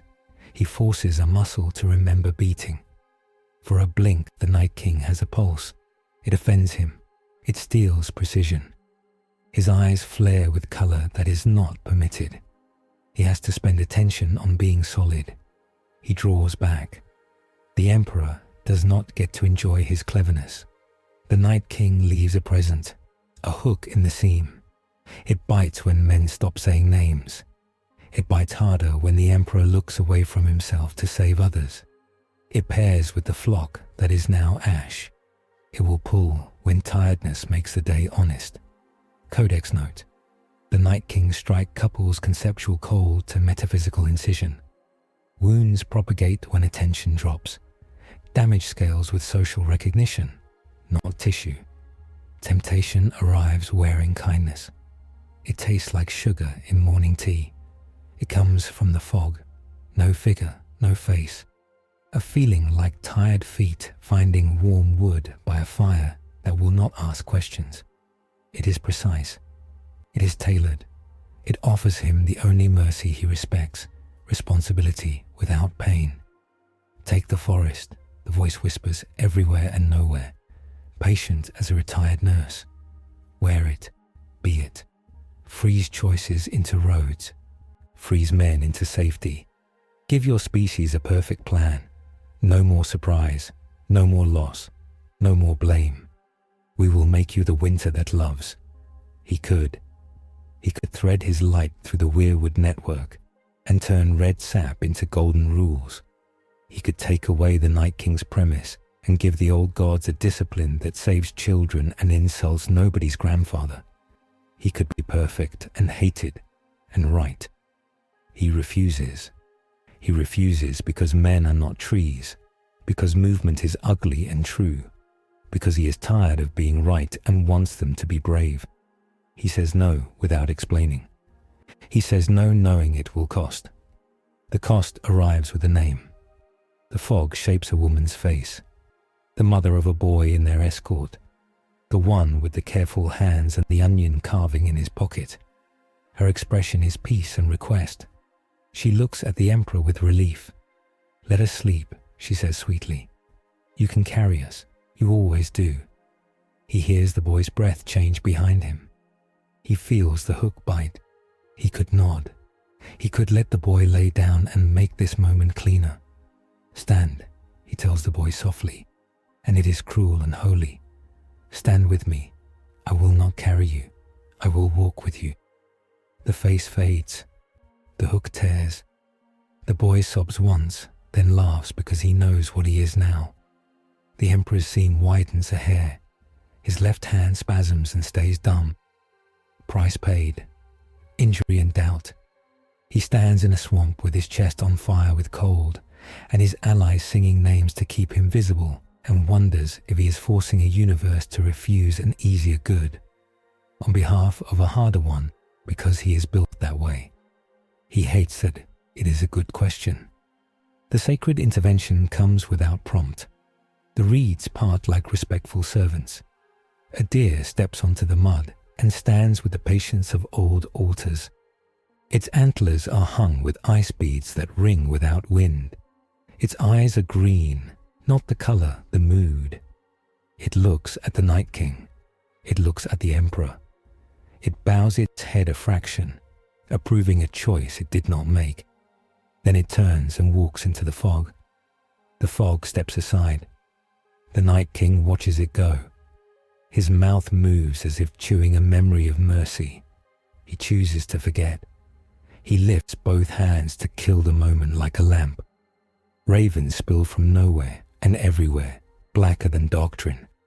They beat at his face with wings that mean movement. They strike his ears with claws that mean noise. They buy 3 seconds because sacred things understand. Seconds are precious. The Night King does not bleed.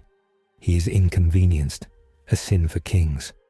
Withdraw, Jon shouts, seeing that 3 seconds is the shape of survival. Back to boats. They move, not in a run that invites accidents, in a forced march that respects ankles. Brienne covers the Emperor's flank, as if paying a debt she owes to soldiers rather than gods. Tormund yanks a man out of water with one hand and calls him names with affection. Davos looses a knot with one tug and shoves a boat like a sinner shoves a tithe he cannot afford into the plate. Whites follow, then stop, as if a leash ran out. The Night King waves his hand, dismissing a distraction. He has learned what he came to learn, how the light bleeds, where the seam lies, the sound of stubbornness in the throat. He turns away, and the storm reforms around him like a court around a monarch. They fall back down channels that Mira draws with habit. The fog closes behind them like a book relieved to be shut. The boats nose into a stand of grey trees that looks identical to all the stands of grey trees. Mira's face says, "This one is different because stories happened here." They make a small fire. Men shake their hands. They speak their names without being told. The boy with the onion carving presses it to his lips, then to his palm, then to the wood. He will keep it.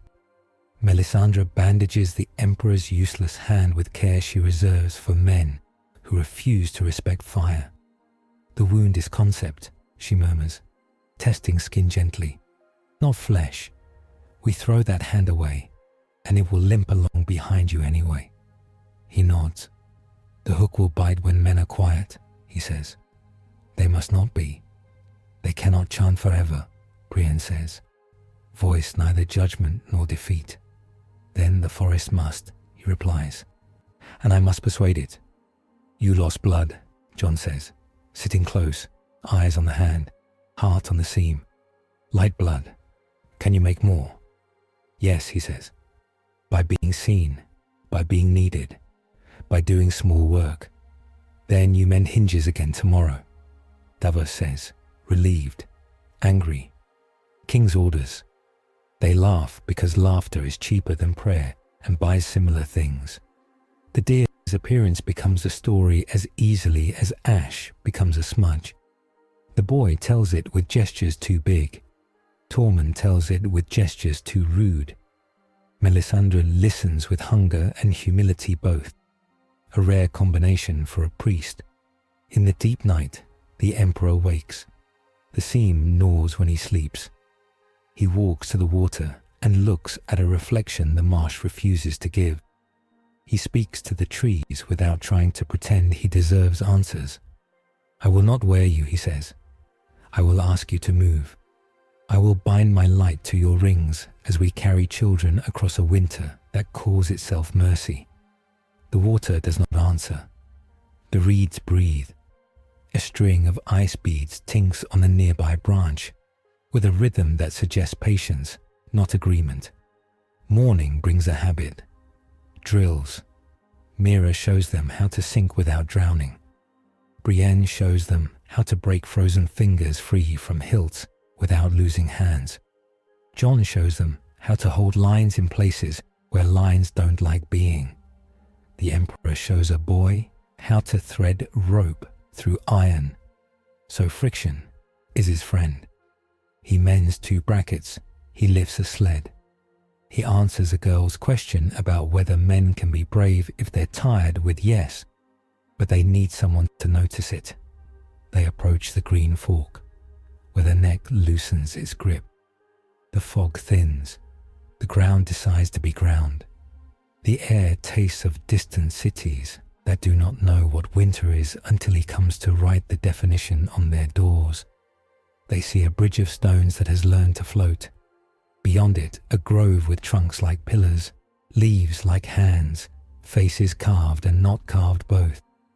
The Isle of Faces is farther, a green dome in a world that prefers grey. Between them and it, figures in robes the colour of river mud stand on a spit of land like patient questions. Green men, mirror whispers, or stories wearing antlers. They can judge, Melisandre says, not save. They can sanction, the Emperor says, or forbid. They make camp 2 bowshots away. Jon orders no fires. Melisandre lights a small one anyway, and everyone pretends not to notice, because her hands shake less when she has flame. Sansa's raven arrives with nothing but a strip of leather tied to its leg that reads, "Reach the throne." The words are not hers. The handwriting is old and smells like honey. They approach under daylight that looks sacred because so much death has made simple sky seem luxurious. The green men do not move. Their antlers are not antlers. Their eyes are eyes. Their hands are hands. They are patient in a way that offends cities. Steward of mankind, one says, without mouth movement, through leaves. We see the seam you carry like a hook. We smell cold ideas in your bright blood. We remember fire that asked permissions. You do not ask well. I ask now, the Emperor says. Sanction a road. Let me bind my light to your roots, so winter has to argue with you instead of resolving us into tidiness. Your plan writes laws where stories needed apologies, the Green Man says, approving and critical both. You would force a season to think. Yes, he says. It will hate me. It will live. The grove murmurs. It is not speech. It is friction between myths. A weirwood shudders and leaks sap like an old grief. Ravens do not move. Their eyes change. Bran's voice arrives across distance like a rope thrown from a tower. They will test you, he says. They do not want a god. They want a pen that does not run when it rains. I am a pen, the Emperor says. I am tired ink. I am not a god. Prove it, the Green Man says, finally moving. A shift of antler tip, a toe that cares about where it is. Go into the grove's middle. Put your dead hand on our heart. Do not make us you. Do not let him make you us. Named antagonist A waits, Melisandre whispers, seeing the world as flame and silhouettes. He will come because he must own the test. They step into the middle of the living. It is not a circle, it is a decision. Faces stare with all the indiscretions of ancestors. The heart tree of the isle bears no mouth. It bears a closed scar. It looks like a wound that refused to be decorated. The Emperor reaches with his dead hand first. It's honest. He presses palm to bark.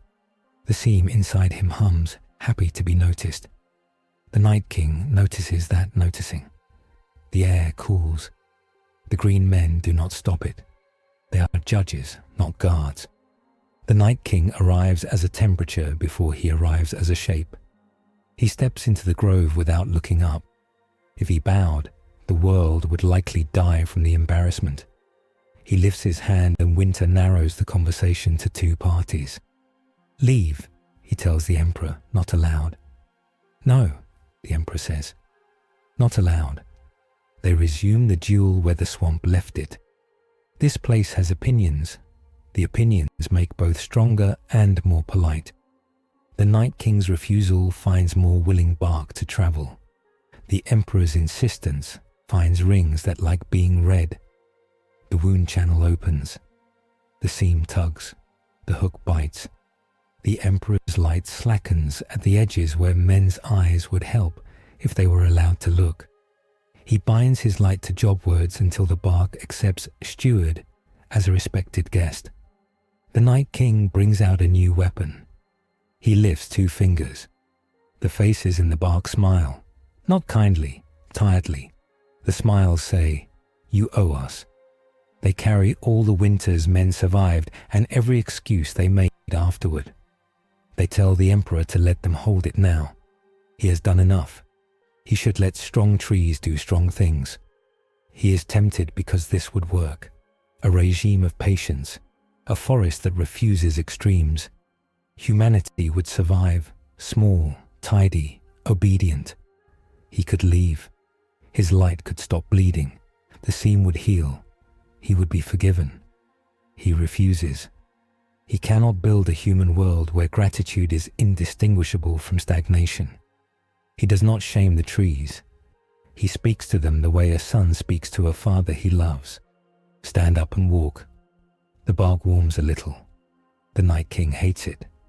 He stabs the seam with every winter that killed a child and makes the question unanswerable. The Emperor's knees wobble. Melisandre catches him with a hand that burns even when it shouldn't. She does not ask permission. Brienne puts her shoulder under his and refuses to call it kneeling. Tormund just swears in a way that makes old gods grin. The green men intervene once. One steps forward and lays 2 fingers on the Night King's wrist. It is like a magistrate reminding a king he is inside a court. The Night King pauses. He respects courts. He lets the pause stand as a sign he could have killed everyone and didn't. He withdraws his hand and changes tactics. He smothers prayer. Melisandre's words stick in her throat as if her own god has asked her to be quiet so other gods can talk. She bares her teeth at heaven like a wolf that just realized lightning is not negotiable.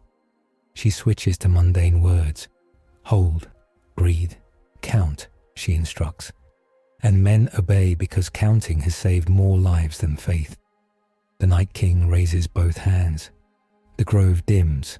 The seam widens. The Emperor's dead hand becomes colder than story. He feels something slide toward paralysis at his core. He could take the offer now. He could save everyone and give up movement. He could be worshipped by polite citizens until they forget what dancing feels like. He refuses. He takes the wound. He does not seal it. He accepts it as a cost of keeping men untidy. A sign arrives, not a miracle, a cost ledger.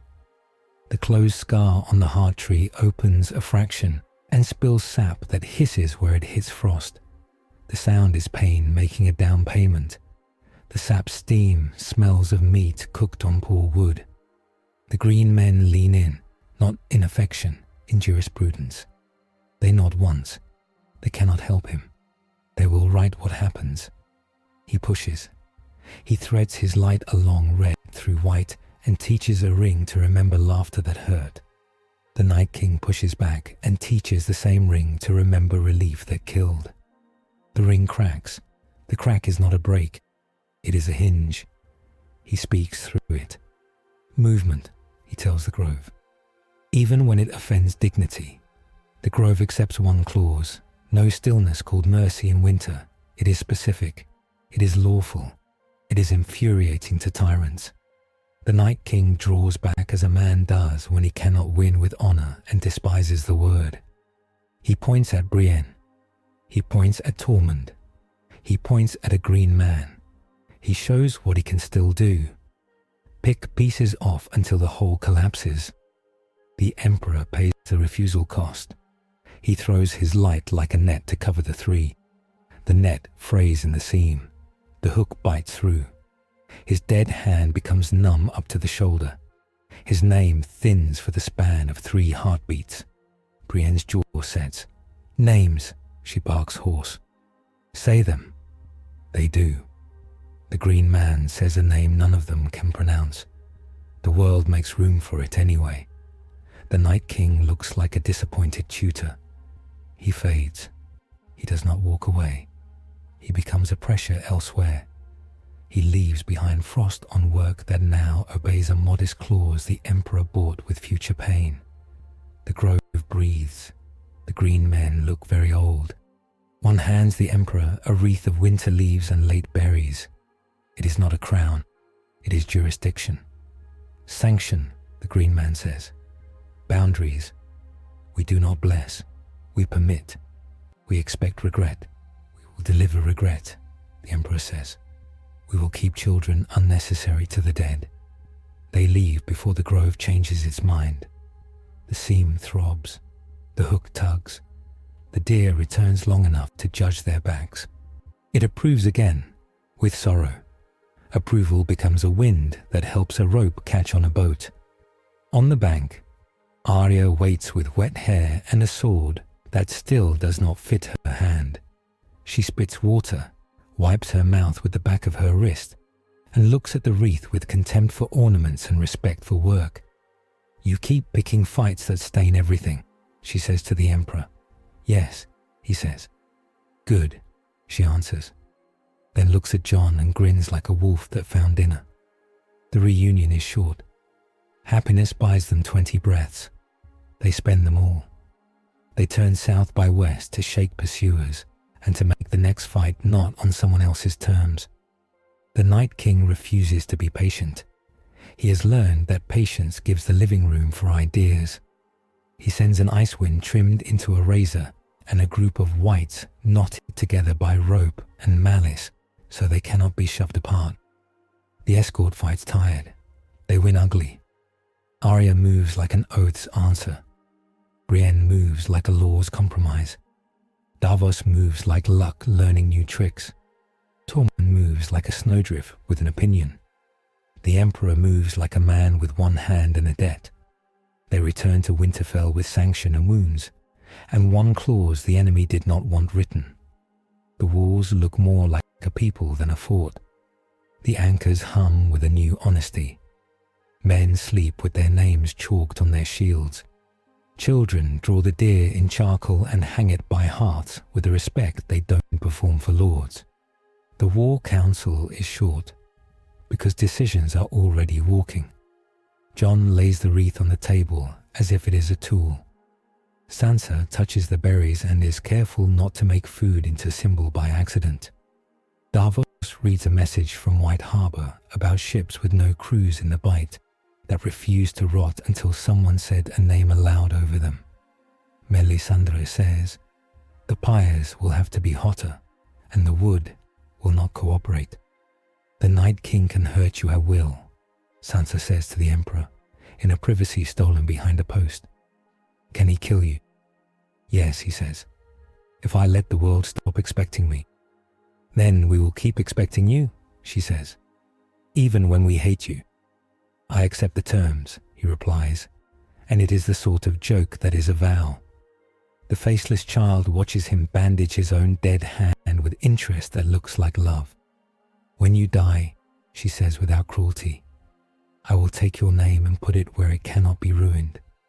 Put it where it will make a boy get out of bed," he says. She considers this as if asked to carry a warm coal for years. "That would be noisy," she says, almost approving. Corruption lingers. The scene bothers him when he tries to be quiet. The hook tugs when rooms settle into gratitude. He eats with men and the seam purrs. He works and the seam sleeps. He tries to pray and it laughs at him, so he stops wasting time. Bran summons him to the Godswood with a face that has stopped trying to look older and now merely succeeded. "You must go before the old gods," he says. "They are not gods. They are habits that learn to be holy. They will test you with 3 paths. If you refuse to be tested, they will let winter own everything." "The Green Men sanction the clause," the Emperor says. "Why beg another court?" "Sanction is permission," Bran answers. "Mandate is jurisdiction. If you act without it, the forest will help you, but keep receipts. It will hand them to your enemies when you're tired." "A trial," the Emperor says. "A pilgrimage," Bran says. "Judgment, not a scaffold, a writing desk." "Reach the throne," the Ravenstrip had said. "Old hand, honey smell." The words were not melodramatic. They were administrative. He nods. "We go," he says. Sansa ties another strip of leather to her wrist. A shorter list. Names with the jobs beside them. "Return or send your rules back," she tells him. "We can live on rules if we must." Jon clasps forearms. "If he comes while you're gone," he says, "we make him choose too many things at once. Do not be brave in a way that makes me hate you," the Emperor says. and Jon grins despite fatigue. Melisandre ties a red thread around his dead wrist. "It is not magic," she says. "It is something to bite when you need to remember you have teeth." He takes a smaller escort this time. The world feels thinner when he steps out of Winterfell's sonic shadow. The seam senses open land and starts to sing softly under his ribs. He listens because ignoring music only makes it louder. On the road, the Citadel's ravens finally discover courage and bring a scroll sealed with 14 colors of wax. Jon opens it. It is a marvel of politeness. It says, "Maintain order, keep the peace, ensure granaries, do not inflame panic, avoid flamboyant heresies. The Seven will provide succor once proper forms are observed." Davos laughs until he coughs. Sansa puts the letter under a table leg, and the table stops rocking. "Proper form," she says. "Accepted." They pass through villages that learned how to look at sunrise again. Men working at hinges call the Emperor Smith. Women hauling water call him back. Children call him Don't Fall. He is more visible when he is not titled. At dusk, a rider appears from the east with a banner that has been repainted too many times. Black, then white, then black again. He wears a Meister's chain that has lost links. His eyes are good at pity. He carries a parchment with the High Sparrow's broken signatures faded under someone else's tidy ones. He speaks for no faith and all faiths, and mostly for the habit of telling men what to do when frightened. "You lead souls away from rest," he accuses without anger. "You inflame grief. You ask men to move when stillness would be decent." "I ask them to live," the Emperor replies. "Life can be cruel," the man says. "We have invented decency to deal with it." "Decency that ends movement is a narcotic," the Emperor says. "Save it for funerals." The man sighs, offers a benediction that does not know who it blesses, and rides away. He will tell the story kindly. Kindness will slow some men when speed would have been better. This is a cost of refusing a gentler, smaller world. They reach the place where the road north turns to stone and muscles and then to air. The throne is no throne. It is a promontory of root over river, a chair carved by patience and water, facing north so men must look at the thing they fear while pretending to be in charge of their thoughts. The wind there is honest. It does not lie about how cold it is. The escort waits below. The Emperor climbs. He sits. His dead hand rests on wood that forgives nothing. His living hand holds the red thread. The seam sings. The hook bites. The old gods open their eyes because a stubborn child has climbed on the furniture. The world recedes to make room, not the whole world.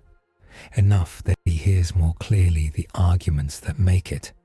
The great other's law hums like knives stored properly. Rollor's hunger licks at wood it cannot eat. The weirwood network murmurs about storms it has seen and storms it has adopted. Human breath moves in millions of rooms and makes a sound like surf. Somewhere, the Night King stands still and feels a tickle he will call an insult. The exchange is not a vision. It is a meeting with an agenda. It gives him 3 paths as if they were cups he could drink from without first checking for poison. The first is return. He can go home. He can seal the seam. He can go back to the gold and the dead throne he never loved, and service 1,000,000 years of war with slightly less self-hatred. He will forget this place like a fever dream that taught nothing. Westeros will be left to learn its own lesson, and die or not. Humanity in his far birthplace will live longer because he refused to spend himself here. The cost is memory. The gift is a conscience that sleeps. The second is free agent. He can remain. He can keep his name and refuse sanction. He can be magnificent and illegal. The forest will tolerate him until it has case law to remove him. He will cut faster. He will bleed less. He will be a schism wearing a sword. His victories will crack when he turns his back. The cost is a war after the war. The gift is speed. The third is sanctioned servant. He can take a mandate that will limit him in humiliating ways. He will not burn cities to save children. He will not break minds to redirect kings. He will not force the forest to become him, even to stop the Night King early. He will move slower. He will fight uglier. He will be bound to mercy clauses that offend his efficiency. He will save more in the long ruin. The cost is autonomy. The gift is maximal impact.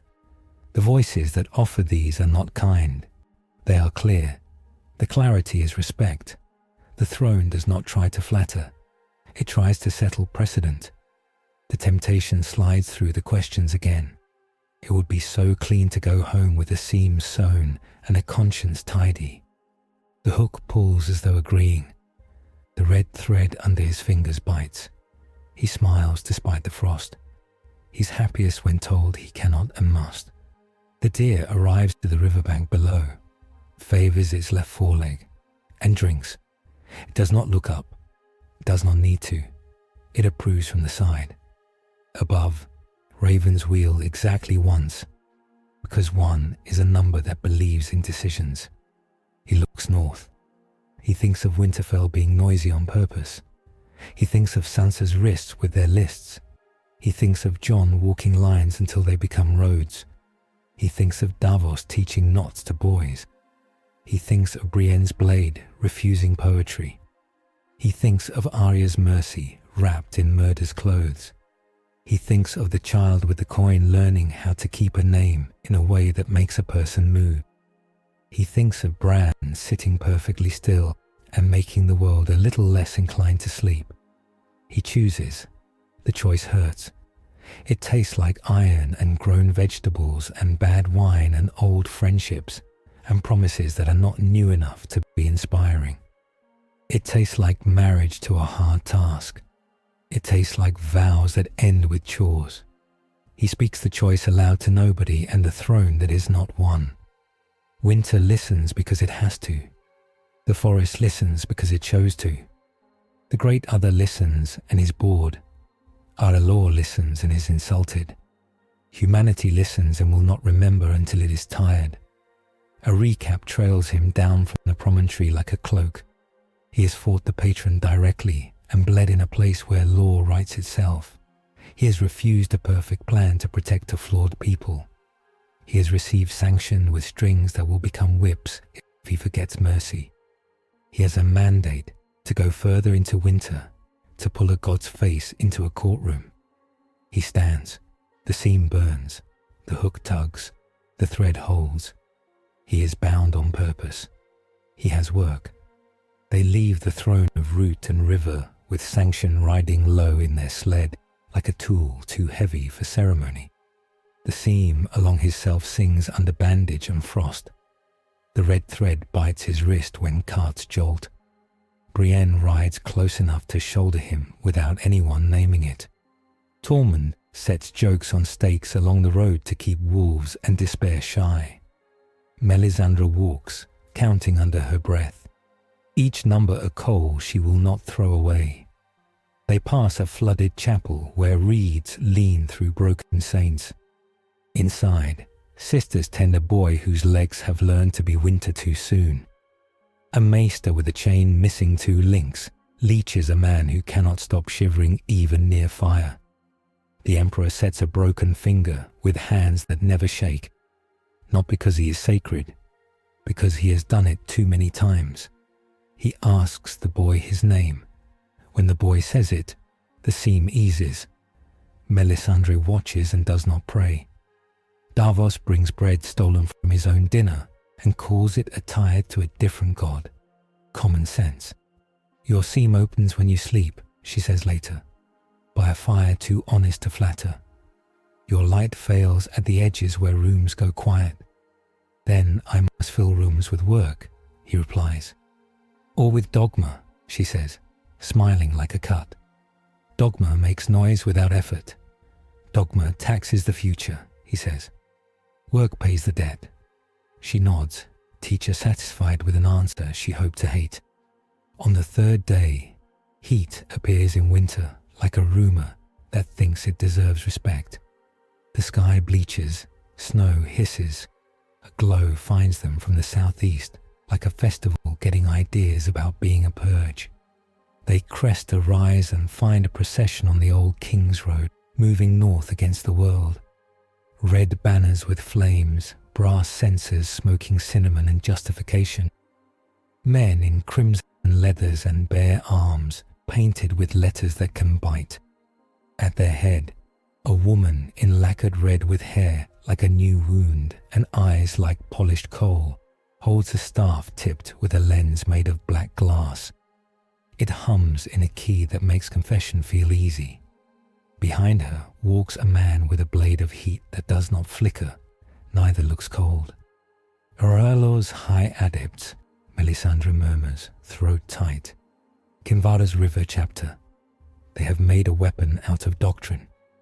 The woman smiles without greasing the smile. Steward of men, she calls. At last the coal and the bellows. You are Azor Ahai perfected, if you consent. Kneel your light to the flame. We will burn the rot now. Winter will have no place to grip. Name yourself, the Emperor says. I am Cellarer of the Lens, she announces with joy that thinks it is humility. I am the womb of a better world. Mirror, Davos mutters. Only shinier. Her blade bearer steps forward, face lifted like a priest in sun. I am Taros. I burn so others may not have to remember how.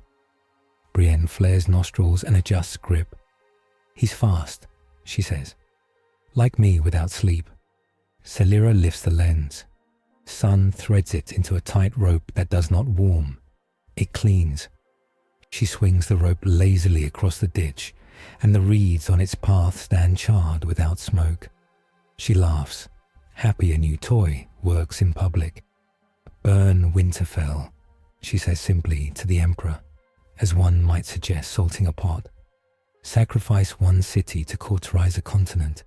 The flame will make a corridor of ash winter cannot own. No more wolves, no more storms, no more stubborn little gods. Melisandre stiffens.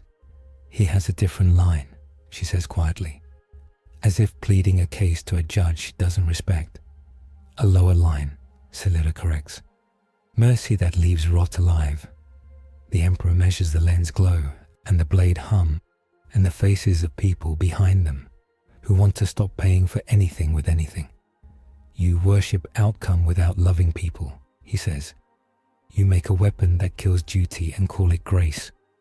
Taras crooks his fingers, and the heat rope tightens, coming up to brush the Emperor's throat from 30 paces with tender malice. Consent, he says softly. We will pick the few who burn. We will pick the days mercy is cancelled. We will pay, so the children will not have to make noise.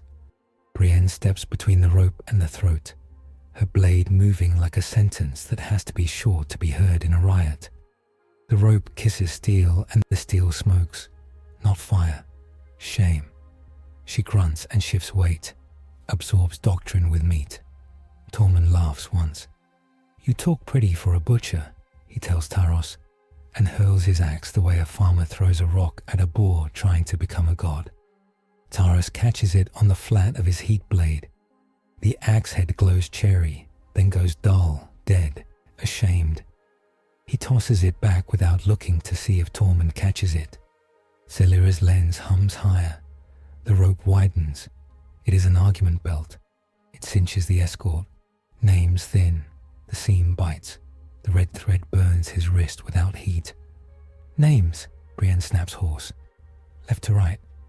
They chant in a hurry that wants to sound brave. Mira Reed, Ser Davos, Tormund Giantsbane, Brienne of Tarth, Melisandre of Ashai, Jon Snow. The rope falters because men who say names rudely insult doctrine gently. Celera frowns like a teacher interrupted by a drum. Your claws, Melisandre whispers. Tell it. He does. No stillness called mercy in winter, he says. and the lens trembles because clauses are verbs and verbs are sand in lenses. Selira bares her throat. "We are summer," she says. "We are kindness with teeth." She gestures, and the rope narrows, threads through gaps their voices leave when breath catches from fear and hard ground. Taros comes on like a saint trained by soldiers. Brienne meets him and finds what she likes, a foe who wastes nothing. He cuts for the seam, not the throat. He cuts to make men look away. She gives him nothing clean. He earns every inch he does not gain. Selira steps toward the Emperor, lens raised like a sun-turned tool. "Husband your light," she says. "Bind to us. We will make this clean." "Clean kills are often cowardly," he answers. She flinches, not at insult, at accuracy. "Children do not care how clean feels," she says. "They care whether they are alive. Children remember how you kept them," he says, "and what they owe." He lowers his head a fraction, as if asking the lens to look harder than it wants to. She tightens the rope. It slips toward his seam like a question a zealot needs you to answer wrong. He does not flare. He does not raise his light high where doctrine can cut it.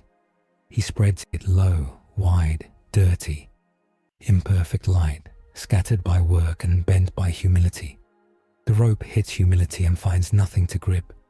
It slides like a knife across bread that refuses to be cake. Taros faints, cuts low, comes up to kiss the seam with a blade that does not smoke. Brienne bounds into the opening and eats the blow on her guard. It numbs her arm to the elbow. She uses her left and learns to be ambidextrous in a hurry. The wind turns. Bells sound from nowhere. 3 notes, low and wrong for this road. Melisandre looks up, mouth open. Selira whirls, lens lowering.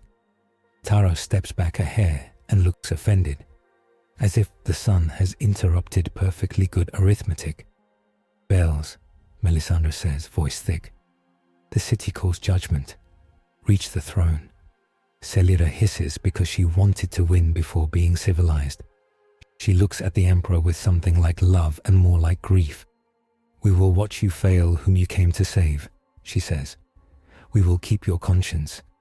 When you are tired, we will give it back to you with a blade under it." Taros lowers his blade with courtesy to Brienne. He does not owe. "Your law is slow," he says. "And yours is cruel," she answers, pleased to be right and alive. He bows the width of a sigh and turns. The procession flows away like a sermon that has kept its makeup on too long. They do not pursue. They move fast, anger tucking itself behind ribs to keep warm. The bells continue, the tones muffled by distance and politics. The King's Road blackens with feet. Refugees flow south with winter on their shoulders. Others flow north with hunger in their faces. The Emperor walks in both currents, hand touching shoulders, voice saying names to keep the seam obedient. King's Landing appears as a brown fist gripping blue water, smoke laying its cheek on roofs like a tired noble. The river is busy with boats waspish with excuses. The Red Keep sits like a patient knife. The city is a fortress planet pretending to be a festival. Gold cloaks at every gate, Davos mutters, and men with no eyes at the windows. Qyburn's mutes, Brienne says. Blanks. Nulls, Melisandre corrects. Lead and black glass, built to make rooms, scold magic. He learned fast. They ride to the mud gate first, because it is where cities show their honesty. The Emperor does not glow. He stands like a man with a job and gets in line. Men hush by habit, then forget to. The gold cloaks, golden guards with patchy beards, try to decide whether to be polite to blasphemy. He to keep the seam obedient. King's Landing appears as a brown fist gripping blue water, smoke laying its cheek on roofs like a tired noble. The river is busy with boats waspish with excuses. The Red Keep sits like a patient knife. The city is a fortress planet pretending to be a festival. Gold cloaks at every gate, Davos mutters, and men with no eyes at the windows. Qyburn's mutes, Brienne says. Blanks. Nulls, Melisandre corrects. Lead and black glass, built to make rooms, scold magic. He learned fast. They ride to the mud gate first, because it is where cities show their honesty. The Emperor does not glow. He stands like a man with a job and gets in line. Men hush by habit, then forget to. The gold cloaks, golden guards with patchy beards, try to decide whether to be polite to blasphemy. He keeps his hands where hands diffuse fear. A boy in a tabard too big for him gawks. "Are you a dragon in a man?" he blurts. "I am a man who remembers names," the Emperor says. "You look like work," the boy says admiringly. That is correct. They are escorted through the river of suspicion by a small woman with ink-stained fingers who knows everybody's debt. "Council's calling," she says, eyes flicking to and from the light without letting her pen stop scratching. "Queen wants to see if you can be used or walled." The throne room is a cathedral if you like your churches armed. Swords rise and angle and try to remember all the hands that made them. The Iron Throne watches like a dog that has learned to like the taste of Lord. Cersei sits on it with a grace built from hatred of weakness. Qyburn stands at her right, like a conscience taught to dissect. Sir Gregor is a mountain with manners. The remaining Kingsguard shine like clean coins. Silent sisters stand in a hush that memorizes sin without judgment. There are cages of lead and obsidian struts along the walls, subtle, ugly. The air near them makes the seam itch. The Emperor does not bow. He walks until he is where men can stand without needing to be broken for it. He looks at the throne first, because thrones are symbols with teeth. The swords whisper. They remember kneeling and rising and places where both were wrong. Cersei smiles with no teeth. "They say you burned ghosts," she begins. "They say you make men stand who would rather weep. They say you do not kneel. They do not say to whom you answer. I like answers. I answer to the living," he says. "Charming," she says. "The living eat, and they eat a lot. The living steal, the living riot. The living must be domesticated. I do that. What do you do?" "I refuse to make death polite," he says. "Then I make work unavoidable." Qyburn lifts his head, eyes glinting with the joy of problems. "You drain," he says. "Your light bleeds when men look away. Lead humbles you. Obsidian annoys you. Silence erases you." "I prefer noise," the Emperor says. "We can oblige," Cersei purrs. "We can make excellent noise," she leans. "If I allow you to walk my streets, you do not tell them this is their city. You tell them it is mine. The city belongs to those who hold it," he says. "You hold with fear. I hold with duty. We may both be needed." She does not hate being told something true, as long as it leaves room to be cruel later. "You will not order my guards," she says. "You will not burn my stores. You will not break my chains." Her voice softens, and that is worse. "You will, however, show me how to keep the winter from crawling into my bed." "I will," he says, "at a price." She laughs once. "Everything with you is price." "Yes," he says, "everything." The throne hums. It is not a sound. It is a feeling like old iron remembering heat. The swords lean inside themselves like wolves listening to a pack on a hill. He steps closer until he can feel the hum through boot soles. The room dims without dimming. The throne speaks in the way things speak, when they remember why they exist. We are law, hammered out of fear. "I am law shaped by love," he answers inside the silence. "We share an enemy. We eat the weak to keep the strong from wasting the city. I make the weak strong enough to cost the strong. We glamorize pain until men think thrones deserve it. I disrespect thrones until they serve children. Cersei watches a man stare at a chair like a fool and feels slightly uneasy without knowing why. Qyburn sees the lead cages quiver and wonders if they are offended or thrilled. We will exchange. The throne's not voice settles like a ledger. You will lend weight to gates, to bells, to oaths publicly sworn in this hall. We will lend recognition to your clauses when you speak from this stone. You will not command minds. You will not unmake chains with light alone. You will not burn stores. You will bind your light to small work, or it will not take in this city. In return, our swords will sing your names when silence tries to eat them. Agreed, he says. It hurts. It feels like being told to fix hinges for a week before being allowed to fix a door. He prefers hinges anyway. The throne laughs without sound, pleased by a craftsman. Blanks, Qyburn says aloud. Returning the room to mortal ugliness, two mutes bring forward a narrow cage made of lead and black glass with wires of unfamiliar alloy. We created null boxes for sorcery. Would you be so kind as to prove nothing is inside? He steps into the box. The seam bites, the hook tugs, the light thins. He hears men outside forget to consider him. He sits down on the floor, crosses legs, and begins to list tasks to himself in a whisper. Hinges to mend, ropes to set, brackets to level, names to learn this hour. He smells bread, shit, blood, hope. He is not a flare, he is work. The null box creaks like a bad argument discovering better company. Qyburn's smile is real. He saw something that makes the world bigger. Fascinating, he breathes. Cersei stands. The queen in her appreciates pageantry. The mother inside the queen hates winter in her windows. It seems the chair likes you, she says. Do not make me regret letting furniture choose my allies. I will not, he says. He means it only as much as he can. They leave the room under watchful swords and mutes. Outside, bells toll again. 1, 2, 3, on their own. Ropes moving without hands. The sound travels like an order from an old habit to a new administrator.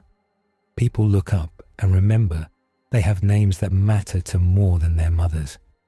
The city breathes. Work begins. He begins to bind gates with clauses. He teaches gold cloaks to demand names before they demand kneeling. He sets alchemists to boiling salt so ice cannot have steps. He asks bakers to cut loaves to a measure and to write that measure on walls where thieves must insult writing to steal. He orders pyres in the poor quarters built from clean wood, so smoke will not lie to lungs. He moves through streets like a rumour turned into a schedule. Melisandre tends a burn at a chapel, washing a girl's foot with oil like an apology. Your clauses will offend the flame, she tells him later. He wants glory. He will get survival, he says. He can make poetry later. Jon arrives 2 days after, with riders gone thin with haste. He brings news of skirmishes along the Rose Road, pillars humming beneath Highgarden's polite earth. A group of men with coins who turned a village quiet with a song.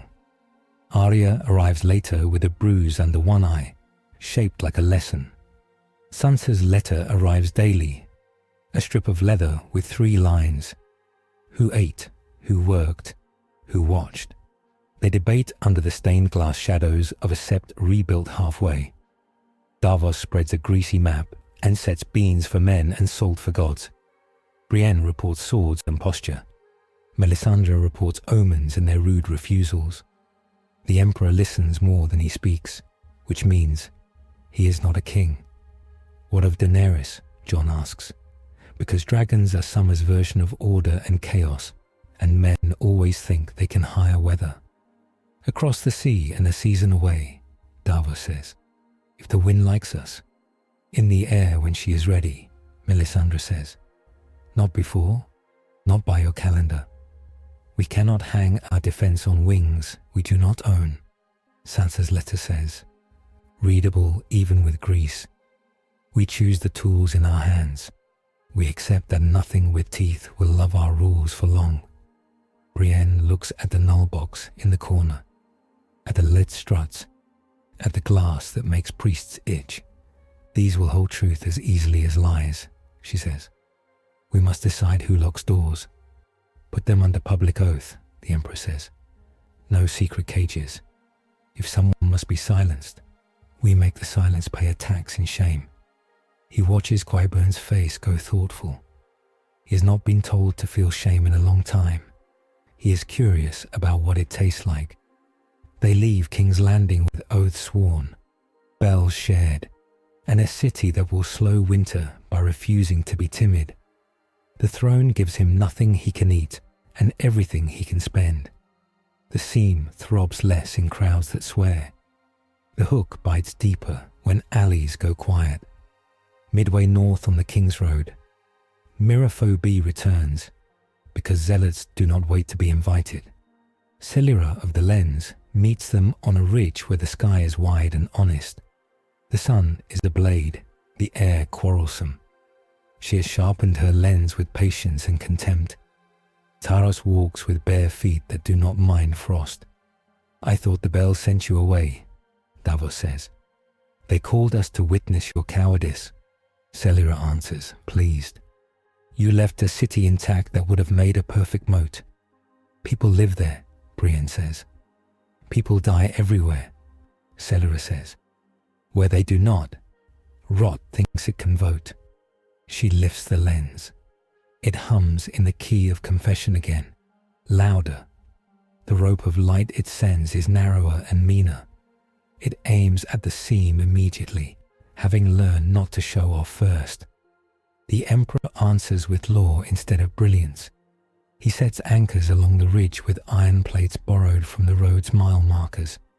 He clips his light to bells borrowed from a shepherd who complains and then cries when he realizes he owns part of a defense.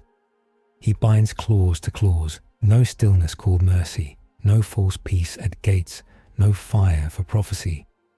The rope slides along clauses like a weasel through a fence and hits his chest anyway. He takes it because someone must. Taros comes for Brienne again. She lets him, because some men only learn from seeing their favorite lesson fail twice. He gives her an opening, and she does not take it because it is too cheap even to save her shoulder. He respects her choice by trying to kill her more carefully. Tormund takes his elbow with a hand like a trap and laughs when Taras burns the hair off his forearm as payment. Mira trips a zealot with a wire and ties him with another while he considers his theology. Davos throws salt in a priest's eyes because he is practical religion. Celera pushes. The rope of light threads the seam, tugs, increases. He meets it with a habit he has tried not to speak aloud. Obedience to rules he did not write. He recites the throne's limits and binds himself to them because he chose them. The rope finds limits boring. It looks for ego. He gives it humility, jobs. He gives it names, Smith, back, don't fall. It finds little to own. It strains. A shadow crosses the road, slow and arrogant. A dragon? No. A flock of ravens, dense as a thunderhead, moving like a single animal. The sky dims, the lens flickers. The birds are not a sign of R'hllor. They belong to another witness. They settle on stones and look at Celera without respect. In the far distance, bells toll once. The lens hum drops a tone and harmonizes with something it hates. Celera bares teeth and lowers her staff. We will collect you later, she says, almost tender. You are better than the world deserves. I am exactly the world deserves, he says. Tired and stubborn and good at hinges. Taros steps back. He salutes Brienne with 2 fingers and a rueful grin that would be handsome if it weren't on fire. When you win, he says, it will be because I did not cut down a man behind you. I will count that as my tithe. When we win, she answers, it will be because men like you couldn't be bothered to love anyone not burning. They withdraw because zealotry obeys signs when they come from gods they fear. They leave scorch marks in the road that make carters' oxen skittish and boys lick their fingers and touch black, and then yelp and then laugh. The escort stands until their knees shake, then sits and pretends it was a choice. They return to Winterfell with a new set of enemies and allies, and a city that will not be quiet while Winter tries to make it decent. The gates take his weight when he leans because he taught them to. The anchors hum like hounds wheezing after a successful chase. Sansa's wristlets have grown. She uses smaller leather now and writes smaller. Her face holds steady. He goes to the chapel that is not.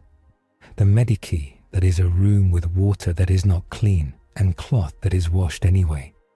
He follows a maester with one eye along cots. They set a dislocated shoulder, cut a boil, pull a rotten tooth from a young man whose father pretends not to cry. He says names when men cannot. The scene behaves. Davos comes and sits on a bench that complains like old wood. What happens when the Night King comes while you are binding bells in cities? He asks. What happens when doctrine and winter stack on us like bad dice? We force him to choose in front of witnesses, the Emperor says. We fight him in rooms where names stick. And if names slip, Davos says. Then we make more, he answers. And the answer is both infuriating and very cheap to produce. Bran rolls in with Mira quiet but present. He is moving, he says. Like chess. But the pieces are the weather and what men expect from it. He will send his mirror, not his spear, to pull our light into good intentions. We met the mirror, Melisandre says. She wants to burn kindness hot enough to call scars holy. He will send something colder, love made still. Then we go before the gods here, Jon says. We make the throne of iron agree to be noisy. We make the roots agree not to be merciful in winter. We ask the seven, if any still listen, to ring bells even when men sleep. He looks at the Emperor. And you go where the cold wants you most. Into it, he says. They prepare the pilgrimage inside Winterfell's walls like a ritual that knows better than to flatter itself. Brienne oils her blade like a prayer said with one eye open. Tormund counts men and food and makes a joke every 7 numbers, because that is how you keep counting honest. Melisandre braids her hair with little knots of red thread, as if telling a rosary she is too proud to own. Sansa writes, then stops, then writes again. What to do if they do not return? What to do if they do and are different? They set out with an escort lighter in number and heavier in intention. The weirwood's face watches them leave, with a narrowing of eyes that means either contempt or approval. With gods it is the same. The deer does not show. The ravens do once, and then vanish as if to remind him silence is work too. The mirror foe intercepts them once more in the snows between holdfasts, where wind learns men's names and refuses to repeat them. Selira has left her lens behind. She carries a book. Taros carries nothing visible. Arguments, she says. No tools. We will leave bodies out of this one. She looks at the Emperor and then at the seam, clearly visible to her, because she wants to save people with knives. Do you think you can refuse this forever? The offer is simple. Give us 1 city. We will buy 10. Give us 1 child. We will frighten winter. Children are not currency, he says. They are, she says, almost tender. We have been pretending otherwise. I am tired of pretending. Then rest, he says. We will work. She inhales, wearies, closes the book, and steps aside. Reach your chair, she says. When you are done, when it costs what it will cost, I will be there to take your last, she smiles, and keep it from being ruined. Taros inclines his head to Brienne and does not attempt to pretend he is not jealous of her capacity to hold rules without killing joy. She inclines back because she recognizes soldiers even when they serve wrong altars. The exchange ends with respect, and the suspicion it is a sharp tool. They arrive back at the Godswood, not as petitioners, but as participants. The Heartswood recognizes the wreath from the Isle of Faces and shows no pleasure. It tolerates. It opens its ears. The Emperor stands dead hand on bark, living hand on thread. Winter is a congregation that would prefer to listen to itself. He speaks under the claws he bought and the bells he borrowed. He does not ask for permission to save everyone. He asks for rules he can be held to. He binds his mandate out loud where men can hate it. He says, no stillness called mercy in winter, no prophecy as excuse for burning, no command of mines, no unmaking of cities for speed. He accepts he must bind his light to work. He must be named by those he serves. He must bleed in public when doctrine tries to erase him. He must respect old griefs as witnesses, not judges. The weirwood opens and closes like an old man choosing words. Sap moves, snow leans. The gods do not bless, they notarize. He wants nothing else. Power scaling. Interlude 2. Under mandate, his light attaches only where labor and consent meet. Combat projection declines in silent or spectatorless spaces. Crowd recognition stabilizes output. Lead obsidian nulls suppress flare but not low. Distributed, work light. Mimetic veils, faceless. Thin his coherence unless names are spoken in a chain of sight. Bells and oaths reinforce identity across distance. Dragonfire is heat, not law. It cannot burn doctrine, but can clear lanes for clauses to anchor. Prolonged exposure to Night King's attention increases seam aperture. Resting among the nameless hastens bleed, repairing hinges, lifting loads, and calling rolls measurably restore lumen. He leaves the Godswood, and Winterfell breathes as if someone took their hand off its throat and put it on its lower back to push it forward. The seam hurts like an honest bruise. The hook lies quiet like a debt that will be called when he is arrogant. He sleeps in armor and dreams of hinges that refuse to squeal. He wakes to bells that toll once, twice, 3 times. Not panic, not victory, not prayer. Call and response between a city that agreed to be noisy and a fort that agreed to be stubborn. He eats stew with a spoon, a blacksmith shaped too thick, and compliments it. He wraps a boy's ankle. He sharpens a woman's knife. He refuses a prayer from a man who wants absolution and gives him a broom instead. When he steps to the wall and looks north, the horizon is not a line. It is a promise kept by someone who hates promises. The storm gathers without theatrics. It has learned to come quiet. It has learned to be a lord that is offended by exceptions. Beside him, Jon breathes evenly, not calm, deliberate. We have what we will have, he says. We choose how to spend it. Spend it loud, Sansa says, appearing like a verdict. Spend it in front of witnesses. Spend it in a way that makes the dead regret manners. Brienne adjusts her gauntlet and sets her jaw. Spend it with rules, she says, so that when we live, we like ourselves. Melisandre ties another red knot. Spend it with a story, she says, so that when we die, the children are not tempted by pretty sleep. The Emperor nods. He is a steward of a mandate that feels like a yoke he asked for. He would not change it. He looks at Winterfell and King's Landing and the Isle of Faces, and the boys with onions and the girls with spears and the deer that approves from the side. He counts hinges, he counts names, he counts clauses, he counts seconds until the cold stands within range of bells. He will not ask the storm to be fair. He will force it to be specific. He will make it pay for each inch in work and noise and love that refuses to lie still. He will not let zealots buy cheap salvation with other people's houses. He will not let thrones be comfortable. He will not let forests call naps holy. He has reached the throne. He has reached the roots. He has reached the bells. He has reached the men who count. Now he reaches the enemy without leaving the people he protects behind. He has a road to walk in winter and a law that will give his footprints weight. He steps, the storm leans, the city listens, the fort sets its teeth. The gods of all kinds find pens. The horizon hardens into a long, pale blade. Hoarfrost walks the fields as if checking its work. Winterfell counts everything that can be counted and makes peace with what cannot.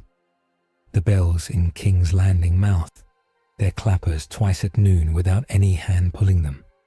The throne hums. The Isle of Faces breathes. The ground between these knows what it is.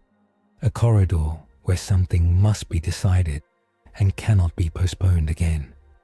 A recap sits in the cold. He bled to slower doctrine, took sanction with humiliating limits, bound his light to work, and carried the weirwood's claws like a writ. Now the patron comes in person to break claws and carrier both. They don helmets without waiting for horns. Jon walks the wall and says names until saying names sounds like a hammer. Sansa knots leather around her wrist with jobs written beside people and sets the strip against her pulse. Brienne checks Brienne. Davos carries rope that offends the dead by surviving. Melisandre ties 3 red knots and swallows a prayer, so it will not taste like surrender. The faceless child sits behind the smithy, coin in palm, watching the way a knife watches a throat before it decides to be a tool instead. The storm arrives without theatre. No roar, no banners. It leans. It makes men feel indecent for breathing. It finds the anchors and treats them as rumours. The pillars rise at the edges of sight, teeth humming in the key of permission. Between them, a law walks like a king. He steps off the parapet and meets it in the yard with no trumpet and one hand that refuses to remember being dead. Light gathers around him the way labour gathers in a harvest. Reluctant, practical, enough. The seam along his self pulls tight and then aches, as if a scar is arguing its purpose. The Night King enters only when the world has admitted he was coming. He wears craft, not artistry. He wears a crown that thinks bows are vulgar. He does not glance at men. He measures doctrine. He lifts a hand. Air turns narrow. Names slip off the stones like chalk during rain. Speak, Sansa orders, and boys who thought themselves men, and men who thought themselves finished, say what their mothers called them, and the yard finds friction. The Night King's first strike is attention sharpened. It does not fly. It exists. It finds the seam and invites it to be a hole. The hook bites. The Emperor's light thins at the edges. Brienne says his name and it comes out wrong, but not gone. The bells at the mud gate in King's Landing answer the Winterfell bells without permission. The throne hums low enough to be felt in ankles. The claws he bought, no stillness called mercy in winter, moves through oak, iron, stone, and breath like an honest tax. The Night King adjusts. He does not shout. He lays a sheet of inevitability over the yard like a clean quilt over a tired family. It smells like dignity and funerals. Men's hands lower because they think they are being polite. Rude, Davos snaps, slapping a boy's glove. The boy blushes and tightens fingers on a spear. The Emperor spreads his light low, sticky, imperfect. It clings to boots. It insists that staying upright is an act of piety. The sheet wrinkles. The storm shows irritation in a way only gods can. It becomes precise. The spear returns, refusal made sharp. It enters the seam and walks toward his purpose, like a guest who expects his chair to be ready. He catches it with his living hand, and it births frost in his bones like an insulting air. He ties it to jobs until it forgets it was a spear and becomes a tool. The conversion hurts more than the wound. The Night King breathes in, and the pillars hum louder. Between the teeth, a hush stretches, thin and resilient. The faceless lesson rides on it, consent to ending.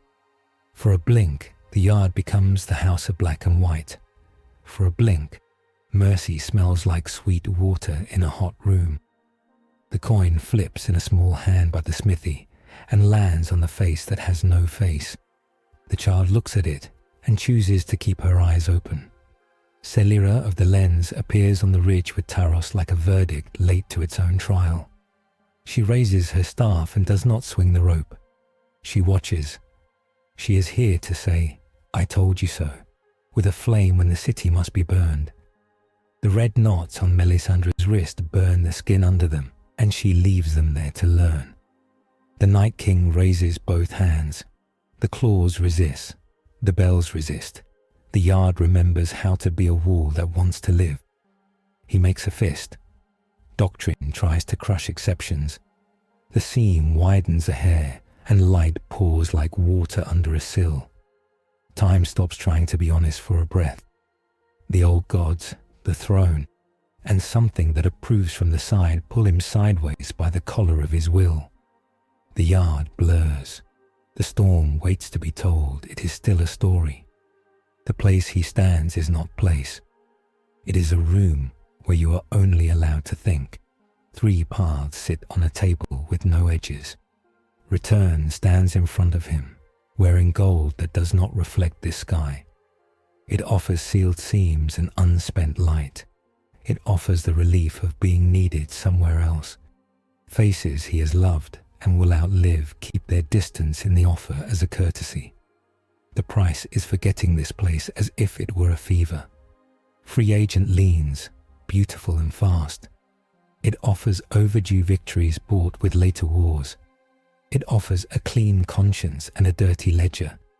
It smiles like a sword before someone bleeds on it. The price is schism in the people he came to help when he is gone. Sanctioned servant is plain. It carries a broom and a list and a bell rope. It offers humiliation that builds. It offers maximal impact, slow. It offers a harness. The price is himself. He chooses again because choosing once without being able to repeat it is vanity. He points at the broom and the list and the rope. He feels something approve, not as thunder, as a clerk stamping a document that will hurt later and still have to be enforced. Purge comes as a chore.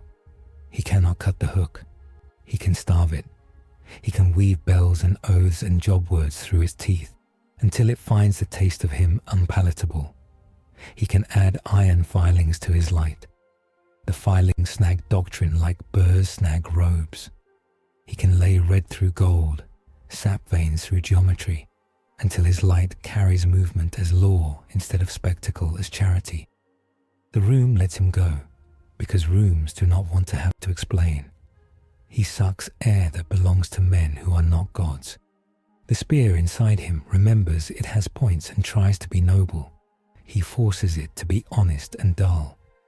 The rope of hush hisses as bells pull the building down around it. He opens his eyes.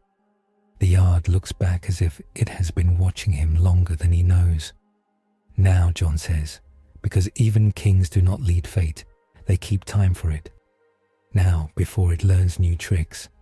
Make him choose, Sansa says, because she is done with letting thrones direct the choreography. They open the north gate an inch. They show warmth and work. A corridor of shields, a table with bread, a sign written in clumsy chalk. Say your name, come through, pay your due. The anchors hum. The iron plates at the mile markers they stole hum back. The bells in the far city swing twice and hold. The Night King disdains traps with signs on them. He sends whites and then demand. The corridor becomes a long gilt. Men hold the walls up with muscle and with the knowledge someone is watching. The Emperor stands at the far end with his hand on the table, not flaring, insisting. Melisandre whispers counting, the kind without gods. Brienne's blade makes a grammar. Davos ties a knot and spits, because that has saved more lives than sermons. The Night King steps into the corridor, because he cannot allow exceptions to be mandatory. He raises his hand to make the table polite. The bells ring a third time. The throne hums once, low, a consent. The claws snaps tight like a sash. The Emperor steps into arm's length. He does not throw light like a spear. He puts his palm on doctrine and demands a pulse. It is a smaller pulse than in the grove. It is enough. The Night King misjudges the humiliation. It offends precision, and precision costs him patience. Valyrian steel moves, not Arya's myth, not the show's poetic justice. It is a table knife in the hand of a woman who has practiced nothing but honesty for a lifetime. Brienne takes the wrist the doctrine uses when it points. She does not cut it off. She makes it remember that joints are places where laws change direction. The armor does not fail. The law inside it does. Fractures spider out, not in ice, in rule. The Night King hesitates for the first time he can remember anything. Doctrine does not approve of hesitation.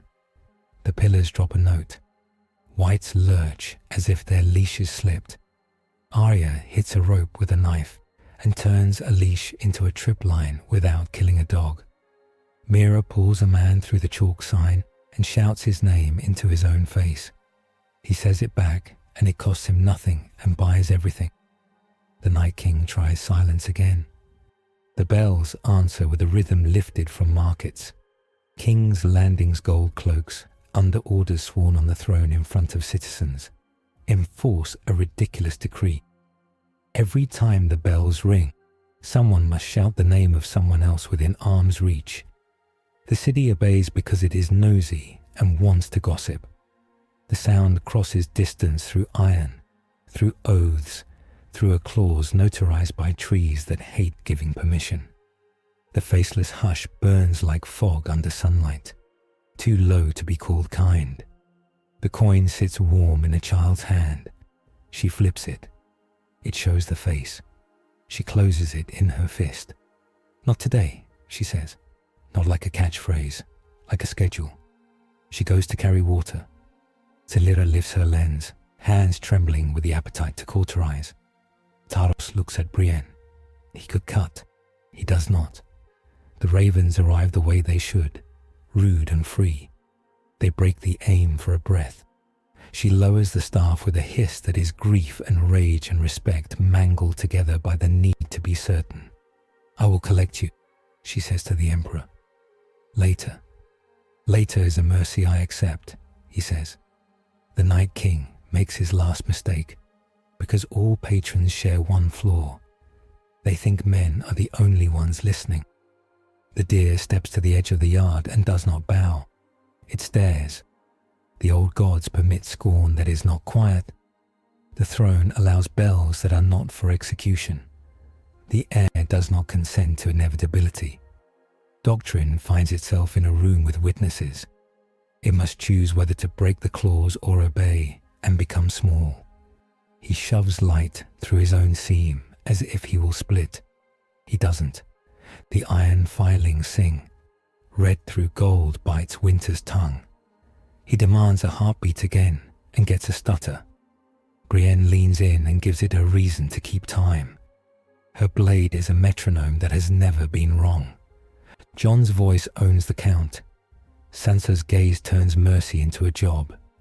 The Night King splits, not shatters.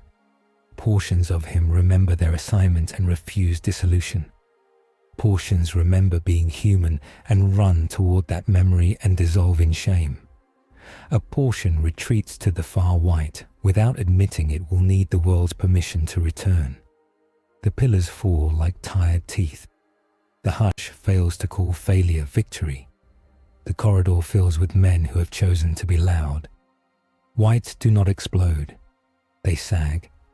Some stand bewildered because an argument was carrying them and it went home.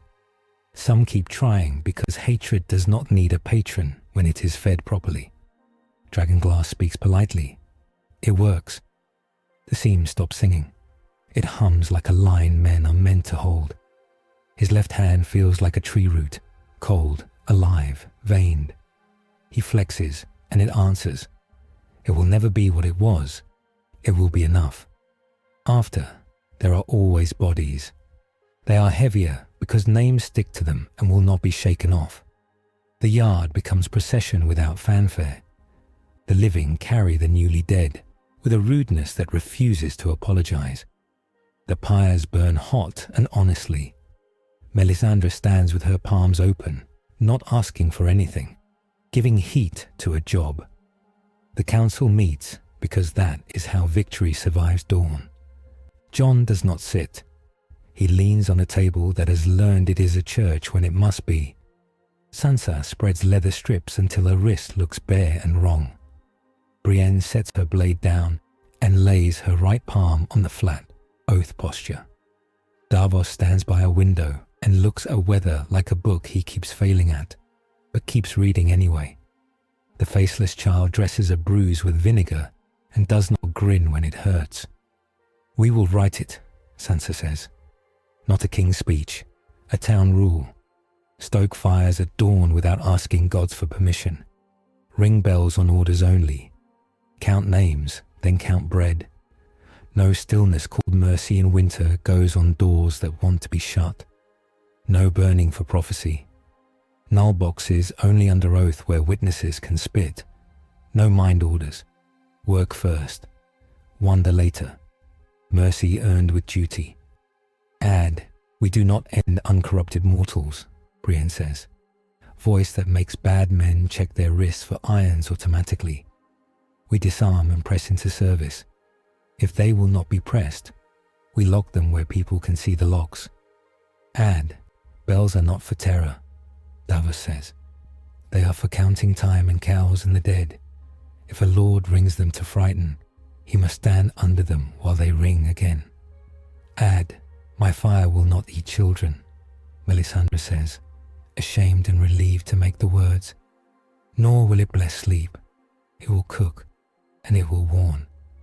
Add, "The throne will hum before oaths and be silent during lies," Jon says, not as a threat, as a tool.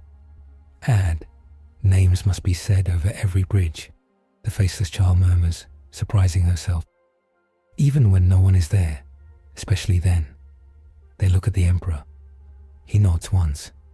"Boundaries," he says. "I accept them. They will make me slow. They will make me good. They are the only way to keep this wind from breaking your backs later." Melisandre ties their rules into his thread. Brienne lays steel across it and cuts a clean end. Sansa holds the frayed braid up in the firelight. It looks like a small, ugly miracle. He changes, not with a flare, with a choice. The gold of him veils itself with iron filigree. Red veining shows under his skin, like sap, that has decided to be patient.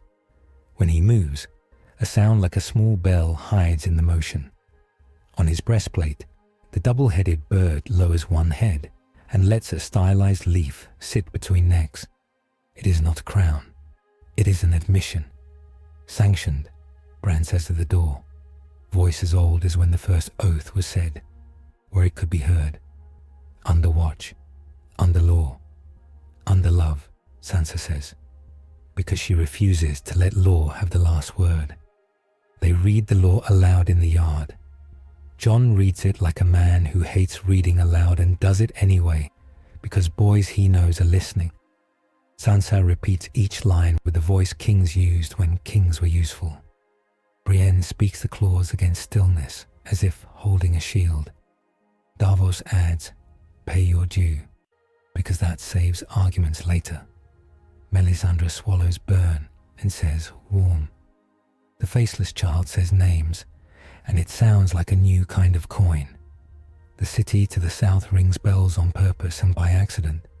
The throne hums without magnitude. The trees do not clap. They stretch their old backs. The Night King does not leave a note. He leaves a weather. It is less certain and more dangerous in small ways. It will not try to pity you into laying down. It will cut when you blink. It will return with better manners and sharper teeth. That is honesty. Honesty is harder. Honesty breeds work. Weeks pass in winter the way they always do, like old wolves. The storm tests without committing. The claws holds without boasting. Null boxes suppress flares near pyres. Priests sign oaths in public. A queen in King's Landing uses bells to count bread and shows her teeth when they count panic. A master writes a Ravencroft circular advising structured noise at dawn and is ignored by men who do not need paper to make noise. The Faceless Guild writes a rule privately about children who bring broth to enemies. Selira ties her lens with cloth and tells her chapter to watch with malice and humility in equal measure. Taras practices a cut that does not need to kill to win and hates that he likes how it feels. He travels a little, never alone. He mends hinges until boys snort when they tell stories about him, and then do the things he did when they think no one is watching. He lifts sleds and does not let it look like a miracle. He sits with women who cannot sleep unless someone who will never sleep sits nearby. He ties rope. He blesses nothing. He makes work unromantic. The seam stays closed when the room is honest. At dusk on a day that pretends to be spring and doesn't get away with it. He stands under the heart tree and the deer steps into the godswood like a verdict no one needs. It noses his left hand. It finds red under gold. It approves with a flick of ear and leaves a small mud print on his boot as a favour. Ravens argue, then stop. The bell in King's Landing rings for no reason, then finds a reason and keeps ringing. He looks north and knows this is not the end. The patron will come back with better cases, with new teachers, with men who love sleep the way sick beds love stories. He will answer with rules that will offend poets and save children. He will bleed in public when doctrine tries to erase him. He will tolerate zealots, refuse to become better, as long as they obey bells. He will disarm and press into service and tie red through gold until it is a habit instead of a sermon. He does not promise to stay forever. He promises to leave well. He promises to teach men how to demand a steward from each other when he's gone. He promises to hate thrones as long as they need him. He promises to love names until they embarrass him. A woman in King's Landing, whose job is to say the right lies at the right time, rings the bell for bread, and then, without knowing why, says the name of a boy who once opened the gate. The throne hums like a tool. A boy in the north chalks his mother's name on a shield and doesn't mind that it looks stupid. The faceless child sets the coin on a windowsill, where sunlight finds it, and leaves it there until evening on purpose. Selira stands in a doorway and does not raise her lens at a cradle. Taros watches Brienne spar with a farmer's daughter and thinks about not burning a city all at once. Qyburn writes an addendum about shame in a margin. Cersei smiles at her reflection and learns how to count bells without making them scream. Bran closes his eyes without falling away. Melisandre warms her own fingers with breath and likes that it works. He mounts the wall again and watches Weather look for manners. He smiles once, small, and the bells carry the sound the way lead carries weight. Well, in the sky, the night behaves for an hour. The moving green writes a shape no sailor expects, and every child pretends was always there. A double-headed bird with a red leaf between necks, not lauding, holding. It fades. It is enough. A stable boy who once dropped a bucket when a stranger arrived tugs a gate rope in time, with bells, and does not drop it. He says his sister's name into the cold. The cold answers with work.